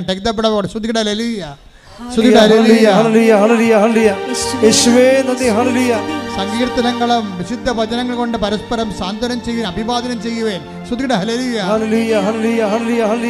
യേശുവേ ആരാധന ആരാധന ആരാധന. ശ്രദ്ധിക്കട്ടെ. 1 കൊരിന്തോസ് 14:26. 1 കൊരിന്തോസ് 14:26. നിങ്ങൾ സമ്മേളിക്കുമ്പോൾ, ഒന്ന് പറഞ്ഞ നിങ്ങൾ സമ്മേളിക്കുമ്പോൾ, നിങ്ങൾ സമ്മേളിക്കുമ്പോൾ, നിങ്ങൾ സമ്മേളിക്കുമ്പോൾ, നിങ്ങൾ സമ്മേളിക്കുമ്പോൾ ഓരോരുത്തർക്കും ഒരു സങ്കീർത്തനമോ സാരോപദേശമോ ഒരു പ്രബോധനമോ സാരോപദേശമോ വെളിപാടോ ഭാഷയോ വ്യാഖ്യാനമോ ഉണ്ടായിരിക്കും. ഇവയെല്ലാം ആത്മീയോത്കർഷത്തിനായി ഉപയോഗപ്പെടുത്തുകയും ചെയ്യട്ടെ. കണ്ടില്ലേ? അപ്പോൾ ഒരു സങ്കടക്കാരൻ വന്നു കഴിഞ്ഞാൽ ഉടനെ നിങ്ങൾ പറയേണ്ടത് എന്താണ്? ഉടനെ ചെന്ന് കൃപാസനത്തിൽ പോകാൻ പറയും. കൃപാസനത്തിൽ പോകാൻ പറയേണ്ടെന്നല്ല പറയേണ്ടത്, നിങ്ങൾ വളരണമെന്നാണ് പറയണത്. എന്താ കാര്യം? നിങ്ങൾ ഇതിനകം എബ്രായർ 5:12 എന്താ പറയണത്? ഇതിനകം നിങ്ങൾ പ്രബോധകരാകേണ്ടിയിരുന്നവരാണ്. അത് തന്നെയാണ് ഈ പറഞ്ഞ് വായിച്ചിരിക്കണം. ഇത് 1 കൊരിന്തോസ് ഇപ്പോൾ അപ്സം വായിച്ച വചനം ഏതാണ്?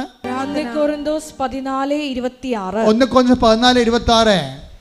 നിങ്ങൾ സമ്മേളിക്കുമ്പോൾ ഓരോരുത്തർക്കും ഒരു സങ്കീർത്തനമോ സാരോപദേശമോ വെളിപാടോ ഭാഷയോ വ്യാഖ്യാനമോ ഉണ്ടായിരിക്കട്ടെ. ഇവയെല്ലാം ആത്മീയോത്കർഷത്തിനായി ഉപയോഗപ്പെടുത്തുകയും ചെയ്യട്ടെ. ഇന്നിപ്പോഴ് ഉടമ്പടി എടുത്ത പലർക്കും വെളിപാടുണ്ട്. ഉടമ്പടി എടുത്ത പലർക്കും വചനങ്ങൾ അറിയാം. കാര്യം എല്ലാ ദിവസവും ഒരു വചനം വായിക്കുന്നുണ്ട്, വചനം കേൾക്കുന്നുണ്ട്. അപ്പോൾ ഞാൻ ആദ്യം പറഞ്ഞ സഹോദരി രാത്രി 2 മണി വരെ ഇരുന്നാണ് ഈ സാക്ഷ്യങ്ങൾ വചനം കേൾക്കണത്. അപ്പോൾ അങ്ങനെ പ്രാർത്ഥനയെ വ്യാപരിക്കുമ്പോൾ നമ്മളൊരാളൊരു സങ്കടം പറഞ്ഞാൽ നമ്മൾ ഉടനെ അവരോട്, ഇപ്പം ഇന്നലെ ഒരു സാക്ഷ്യം ഞാൻ കേട്ടു. എന്താ പ്രശ്നം എന്ന് വെച്ച് കഴിഞ്ഞാൽ, അവൾ മാതാവിൻ്റെ മുമ്പ് നിൽക്കുകയാണ്. അവളുടെ മകള് എന്തോ പരീക്ഷയുടെ കാര്യത്തിന് ഭയങ്കരമായ സംഘർഷത്തിലാണ്. അപ്പോൾ ഉടനെ അവിടെ അമ്മ പറയും, 7 മാതാവ് കാണിക്കുന്നുണ്ട് മോളെ, 7-ാം തീയതി ആയിരിക്കും നിൻ്റെ കാര്യങ്ങൾ ചെയ്യുക എന്ന് പറയും. അപ്പോൾ വെളിപാടല്ലേ അത്? ആ 7-ാം തീയതി 6-ാം തീയതി ആണെങ്കിൽ ആ പേപ്പർ വന്നെങ്കിലും അവൾ അഡ്മിഷൻ കിട്ടിയിരിക്കുന്നത് 7-ാം തീയതിയാണ് അമ്മ പറഞ്ഞ. അതാണ് ഇന്നലെ കേട്ട സാക്ഷ്യം. 7 മാതാവ് കാണിക്കുന്നുണ്ട് മകളെ, നിൻ്റെ കാര്യം നടക്കണം 7-ാം തീയതി ആയിരിക്കും. അത് വെളിപാടല്ലേ? അപ്പോൾ ഇന്ന് സാധാരണ അമ്മമാർക്ക് പോലും, നിങ്ങളുടെ പിതാക്കന്മാർ സ്വപ്നങ്ങൾ കാണും, യുവാക്കന്മാർക്ക് ദർശനങ്ങൾ ഉണ്ടാകുമെന്ന് പറയുന്നത് ഏറ്റവും പെട്ടെന്ന് നടക്കുന്നത് എവിടെയാണ്? ഉടമ്പടിയിലാണ്. കൈയടിക്കട്ടെ, ശ്രദ്ധിക്കട്ടെ. ഹല്ലേലൂയ, ഹല്ലേലൂയ, ഹല്ലേലൂയ, ഹല്ലേലൂയ.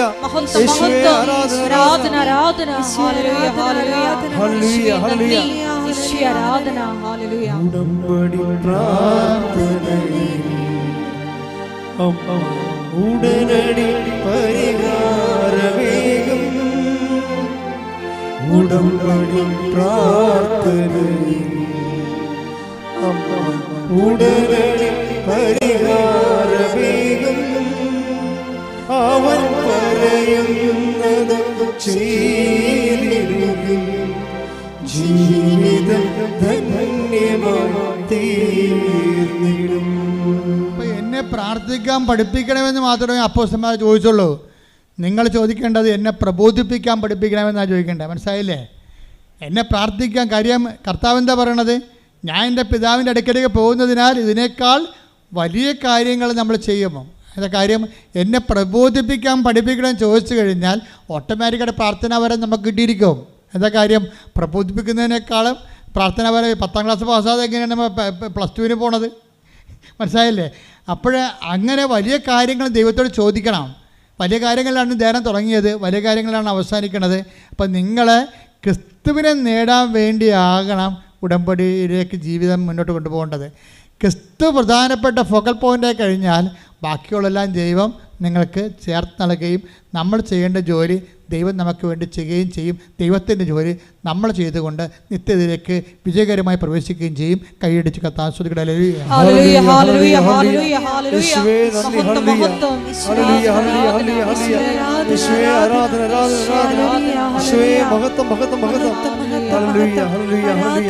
എഴുന്നേക്കട്ടെ, എല്ലാം എഴുന്നേക്കട്ടെ. നമുക്ക് രോഗസൗഖ്യ പ്രാർത്ഥനയിലേക്ക് പ്രവേശിക്കാം. ചങ്കിലെ ചോരവനെ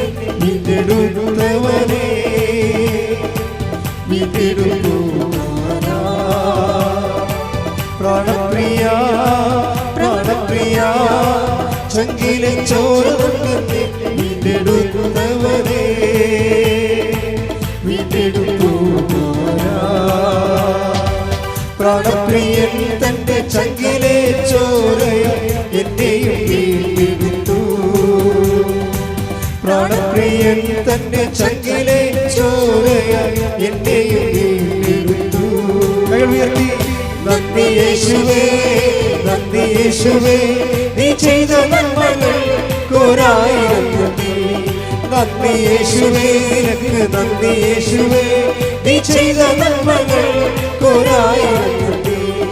ശക്തിയാലല്ല, കൈയുടെ ബലത്താലല്ല, നിന്ദയല്ലയോ എന്നെ നടത്തിയത്. ശക്തിയാലല്ല, കൈയുടെ ബലത്താലല്ല, നിന്ദയല്ലയോ എന്നെ നടത്തിയത്.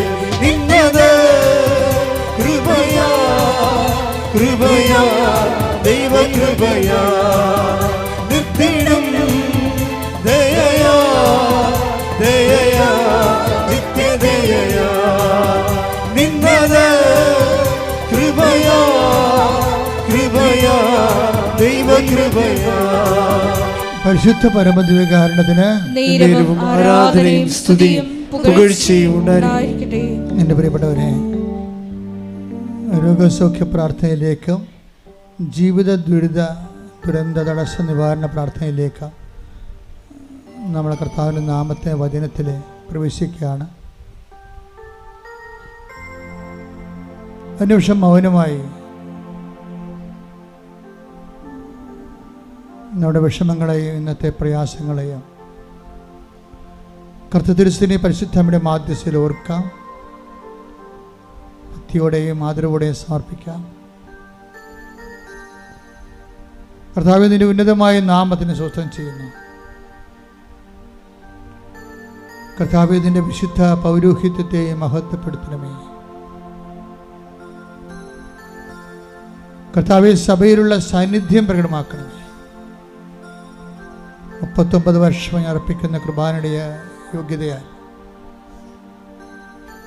അങ്ങയുടെ അവകാശവും ഓഹരിയുമാകുന്ന തിരുസഭയ്ക്ക് വേണ്ടി പ്രാർത്ഥിക്കുന്നു. അൾത്താരയുടെ ചുറ്റും ഓൺലൈനിൽ പങ്കെടുക്കുന്ന അക്രൈസ്തരായ സഹോദരങ്ങൾ ദൈവത്തിൻ്റെ പ്രത്യേക പൈതങ്ങൾക്ക് വേണ്ടി പ്രാർത്ഥിക്കുന്നു. കർത്താവേ, നിന്റെ തിരുമുറിവാർന്ന വലതുകരം അണിപ്പെടുതാർന്ന അത്ഭുതകരം മക്കളുടെ ശിരസിൽ വെക്കണമെന്ന് പ്രാർത്ഥിക്കുന്നു. അടിപ്പിടർ പോലെ വൈതാക്കാലം ദൈവികമായ ശക്തികളൊക്കെ ആവശ്യിക്കട്ടെ.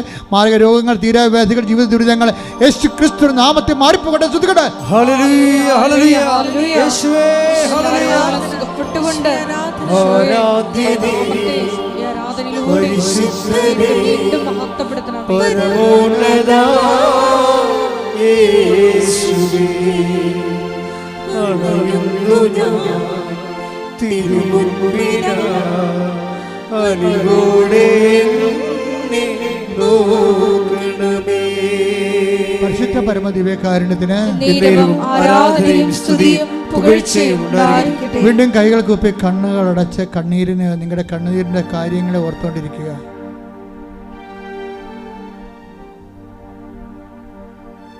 കർത്തൃസന്നിധിയിൽ നിൽക്കുന്ന ഓർക്കുക. കാനായിലെ കല്യാണ കുടുംബത്തിൽ നിന്നപോലെ കർത്താവിൻ്റെ കൂടെ പരിശുദ്ധ അമ്മ നിങ്ങൾക്ക് വേണ്ടി മാധ്യസ്ഥം വഹിക്കുന്ന വലിയ സ്വർഗീയ മഹനീയ സമയമാണെന്ന് ഓർക്കുക. കർത്താവെ, നിന്റെ വിശുദ്ധ പൗരോഹിത്യത്തെ മഹത്വപ്പെടുത്തണമേ.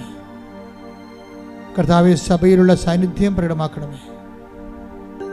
കർത്താവെ, ആത്മാവിൻ്റെ ശരീരത്തിൻ്റെ വൈദ്യ കർത്താവ് വൈദ്യനും വൈദ്യവുമായ യേശുക്രിസ്തുവേ, വൈദ്യശാസ്ത്ര ജനസൂചിക്കും മരുന്നിനും കടന്നിലവാത്ത മനുഷ്യമനസ്സിൻ്റെ ഗാഥനങ്ങളിലെ മുറിവേറ്റ ചിന്തകളിൽ വേദനിപ്പിക്കുന്ന ഓർമ്മകളിലേക്ക് ആധിയിലേക്ക് ഭീതിയിലേക്ക് കർത്താവ് കടന്നു ചെല്ലുന്നു പ്രാർത്ഥിക്കുന്ന. എല്ലാ ഭയങ്ങളും ഭീതികളും ഉത്കണ്ഠകളും നിരാശകളും അതിൻ്റെ ആദ്യ കാരണങ്ങൾ യേശുക്രിസ്തു നാമത്തിൽ മാറിപ്പോകട്ടെ.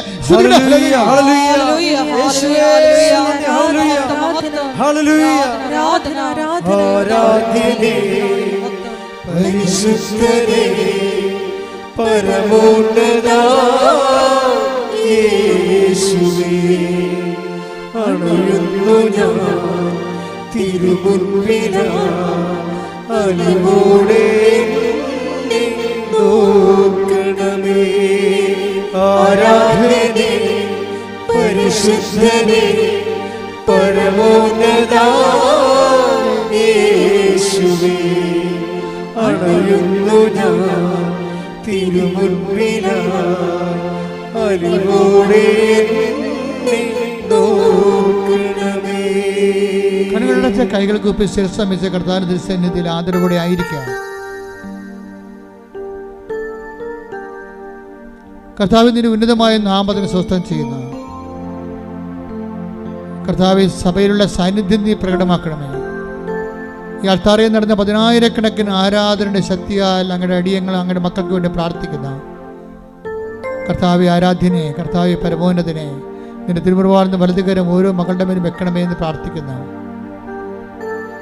എനിക്ക് നിരാശയെ നിബന്ധിച്ച മനുഷ്യര്, ജോലിയില്ലാത്തവര്, വീടില്ലാത്തവര്, വഴിയില്ലാത്തവര്, കർത്താവ് സാമ്പത്തിക ബാധ്യതകളുള്ളവർ, കേസുള്ളവര്, മക്കളെക്കുറിച്ച് വല്ലാത്ത വേവലാതിയും വേദന അനുഭവിക്കുന്നവര്, ജോലി നഷ്ടപ്പെട്ടവർ, നഷ്ടപ്പെടാൻ പോകുന്നവര്, അതിൻ്റെ പേര് കേസ് അയക്കുന്നവർ, ഗവൺമെൻറ് സർവീസിൽ നിന്നും സ്വകാര്യ സർവീസിൽ നിന്നും പുറത്ത് നിൽക്കുന്നവരെ എല്ലാവരെയും ഈ സമയത്ത് കണ്ണുനീരുടെ ഓർക്കുന്ന കർത്താവേ. അമ്മേ പരിശുദ്ധമേ, അവർക്ക് വീഞ്ഞില്ല, അവർക്ക് സമാധാനമില്ല, അവർക്ക് സന്ധിപ്പില്ല, അവർക്ക് ആശ്വാസമില്ല, അവർക്ക് ഉറങ്ങാൻ പറ്റണില്ല എന്ന് പറഞ്ഞുകൊണ്ട് കർത്താവ് അങ്ങനെ തിരുസന്നിധിയിൽ ഞങ്ങൾ പ്രാർത്ഥിക്കുമ്പോൾ ആ പ്രാർത്ഥനകൾ പരിശുദ്ധമ ദേവമാതാവ് കർത്താവിന് തിരുസന്നിധി സമർപ്പിച്ചുകൊണ്ട് നിന്റെ ജീവിതത്തിലെ കർത്താവിന് ദൈവികമായ കൃപ ചൊരിയണ സമയമാണ്. ശ്രുതികട്ടെ ശ്രുതികട്ടെ.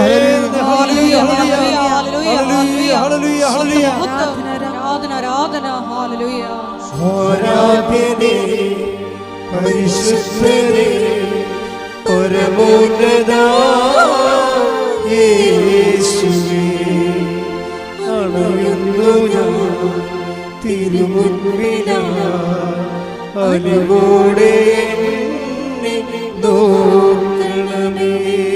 പരിശുദ്ധ പരമദിവ്യകാരുണ്യത്തിന് ആരാധനയും സ്തുതിയും പുകഴ്ചയും ഉണ്ടായിരിക്കട്ടെ. മക്കളെ കുറിച്ച് കൈകള് കുപ്പി കണ്ണുകൾ അടച്ച് ശിരസ് നമിച്ച് സ്വന്തം കുടുംബത്തിലെ കണ്ണുനീര് ഓർത്തുകൊണ്ട് മാതാവിൻ്റെ കൈകളിൽ പിടിച്ചുകൊണ്ട് ഈശോയ്ക്ക് അത് ഏൽപ്പിക്കുന്ന വലിയ സമയമാണ്. അമ്മേ പരിശുദ്ധമ്മേ ദേവമാതാവേ, അനേക ആയിരങ്ങൾ ഇവിടെയും ഓൺലൈനിലും പ്രാർത്ഥിക്കുന്ന ഇന്നുവരെ അമ്മ ചെയ്തിട്ടുള്ള എല്ലാ ഉപകാരങ്ങൾക്കും നന്ദി പറയുന്ന, ഓരോ ദിവസവും നൂറുകണക്കിന് മക്കൾ സാക്ഷ്യം പറയുന്ന ഓർത്ത് സ്വസ്ത്രം ചെയ്യുന്ന, തറയെ നടന്നിട്ടുള്ള 10,000-കണക്കിന് ആരാധനകൾ അമ്മയുടെ പ്രത്യക്ഷഗണത്തിൻ്റെ യോഗ്യതയാൽ അങ്ങയുടെ മക്കൾക്ക് അവകാശമാക്കാൻ, ഓഹരിയാക്കാൻ അങ്ങനെ അടിയൻ അഭിഷിക്ത കണ്ണീരോടെ പ്രാർത്ഥിക്കുന്ന കർത്താവെ, സ്വർഗം തുറക്കണമേ, സ്വർഗം തുറക്കണമേ കർത്താവെ, സ്വർഗം തുറക്കണമേ. അങ്ങയുടെ വിശുദ്ധമായ വലതുകരം അങ്ങയുടെ മക്കളിലേക്ക് നീട്ടണമേ. കർത്താവിൻ്റെ കരുണ നിങ്ങൾ ചൊരിയട്ടെ. സാമ്പത്തിക ബാധ്യതകൾ, ശാരീരികമായ രോഗങ്ങൾ, ആശുപത്രിയിൽ കിടക്കുന്നവർ, കേസ് അകപ്പെട്ടിരിക്കുന്നവർ, ഭവനരഹിതർ, വിവാഹം ഒത്തുവരാത്തവർ, മക്കളില്ലാത്തവർ, മക്കളെക്കുറിച്ച് വേദന അനുഭവിക്കുന്നവർ, മക്കളുടെ ദൗർഭാഗ്യകരമായ സ്വഭാവങ്ങൾ മൂലം വേദന അനുഭവിക്കുന്നവർ, വിവാഹത്തിൽ ജീവിത പങ്കാളി കിട്ടാത്തവർ, ഇങ്ങനെ വ്യത്യസ്തങ്ങളായ വേദനകൾ അനുഭവിക്കുന്ന എല്ലാവരെയും സമർപ്പിച്ചവർ പ്രാർത്ഥിക്കുന്ന കർത്താവ്. വിശ്വാസം കുറഞ്ഞവർ, പ്രാർത്ഥന കുറഞ്ഞ ഭവനങ്ങൾ, വിവാഹ ദമ്പതികൾ പരസ്പരം മാനസികമായിട്ട് അകന്നു പോകുന്നവർ, കേസ് അകപ്പെട്ടിരിക്കുന്നവർ, അതുപോലെ വിവാഹമോചനത്തിന് വക്കിലേക്ക് പോകുന്നവർ എല്ലാവരെയും സമർപ്പിച്ചുകൊണ്ട് പ്രാർത്ഥിക്കുന്ന ജപ്തി നടപടി നേരിടുന്നവർ, കർത്താവ് ഓരോരോ വിഷയങ്ങളിൽ ഓരോരോ വേദന, കാർഷിക തകർച്ചയുള്ളവർ, മത്സ്യബന്ധന മേഖലകളിൽ വേദന അനുഭവിക്കുന്നവർ, കർത്താവ് സാമ്പത്തിക ബാധ്യതയുള്ളവർ, തങ്ങളുടെ തൊഴിൽ ചെയ്യാൻ നിവൃത്തിയില്ലാത്ത കൊണ്ട് നാടുവിടാൻ ആഗ്രഹിക്കുന്നവർ, എന്നിട്ടും അതിനുള്ള മാർഗം കിട്ടി വരാത്തവർ, ഇങ്ങനെ ഓരോരോ തരത്തിലെ ജീവിത പങ്കാളികളുമായിട്ട് പ്രയാസങ്ങൾ അകന്ന് ജീവിക്കുന്നവരെ എല്ലാവരും സമർപ്പിച്ചുകൊണ്ട് പ്രാർത്ഥിക്കുകയാണ്. ദൈവത്തിൻ്റെ കരുണ ചൊരിയണമെന്ന് പ്രാർത്ഥിക്കുന്നു.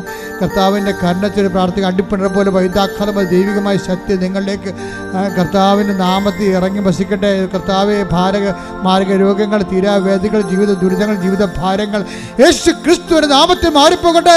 ശ്രുതികട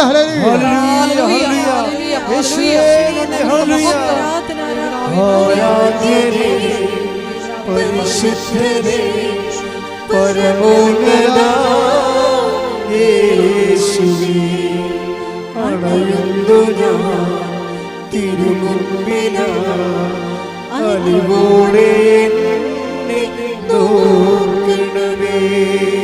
ആരാധനേ പരിശുദ്ധരേ പരമോന്നതാ യേശുവേ, അണയുന്നു ഞാൻ തിരുമുൻപിലായി അലിവോടെ എന്നെ നോക്കണമേ.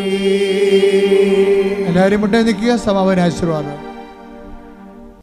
ഒരിക്കൽ കൂടി മരിയൻ ഉടമ്പടിയിൽ സമർപ്പിച്ചിരിക്കുന്ന എല്ലാ വിഷയങ്ങളും കൃപാസനത്തിൽ പ്രത്യക്ഷയായ ദേവമാതാവിൻ്റെ മധ്യസ്ഥയിൽ ദിവ്യകാരുണ്യ സന്നിധിയിൽ സമർപ്പിച്ച് ഒരു നിമിഷം നമുക്ക് മൗനമായിട്ട് പ്രാർത്ഥിക്കാം. ഹെബ്രായർ 6:1 തിരുവചനമനുസരിച്ച് ദൈവവചനത്തിൻ്റെ പ്രഥമ പാഠങ്ങൾ പിന്നിട്ട് പക്വതയിലേക്ക് വളരുവാൻ ഈ ആരാധനയിലൂടെ ഞങ്ങളെ പ്രത്യേകമായി അഭിഷേകം ചെയ്യണമേ എന്ന് ഒരു നിമിഷം നമുക്ക് മൗനമായിട്ട് പ്രാർത്ഥിക്കാം. ഈശോയെ, നിർജീവ പ്രവൃത്തികളിൽ നിന്ന് വ്യതിചലിച്ച് ഈശോയെ സജീവ സാക്ഷികളായി പിതാവിലേക്ക് നീ ആരോഹണം ചെയ്തതുകൊണ്ട്, സഹായകനെ ഞങ്ങൾ വാഗ്ദാനം ചെയ്തതുകൊണ്ട് വലിയ കാര്യങ്ങൾ ഉടമ്പടി വഴി ചെയ്യുവാൻ, നിവർത്തിയാക്കുവാൻ, പൂർത്തീകരിക്കുവാൻ ഈ ആരാധനയിലൂടെ ഞങ്ങളെ അഭിഷേകം ചെയ്യണമേ എന്ന് പ്രാർത്ഥിച്ചുകൊണ്ട് ശിരസ്സ് നമിച്ച് നമുക്ക് ദിവ്യകാരുണ്യനാഥൻ്റെ ആശീർവാദം സ്വീകരിക്കാം.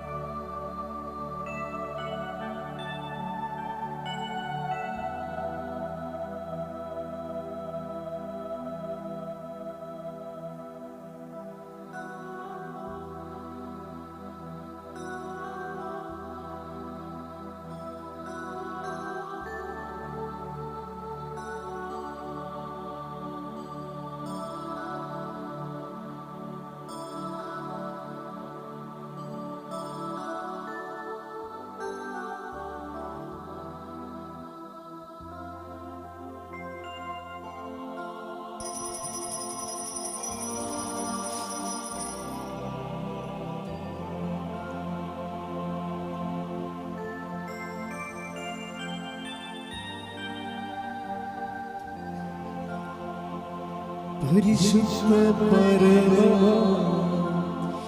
ദിവ്യകാരുണ്യമേ, എന്നുമെന്നും അങ്ങേയ്ക്കാരാധന. പരിശുദ്ധ പരമ ദിവ്യകാരുണ്യമേ, എന്നുമെന്നും അങ്ങേയ്ക്കാരാധന. പരിശുദ്ധ പരമ ദിവ്യകാരുണ്യമേ, എന്നുമെന്നും അങ്ങേയ്ക്കാരാധന.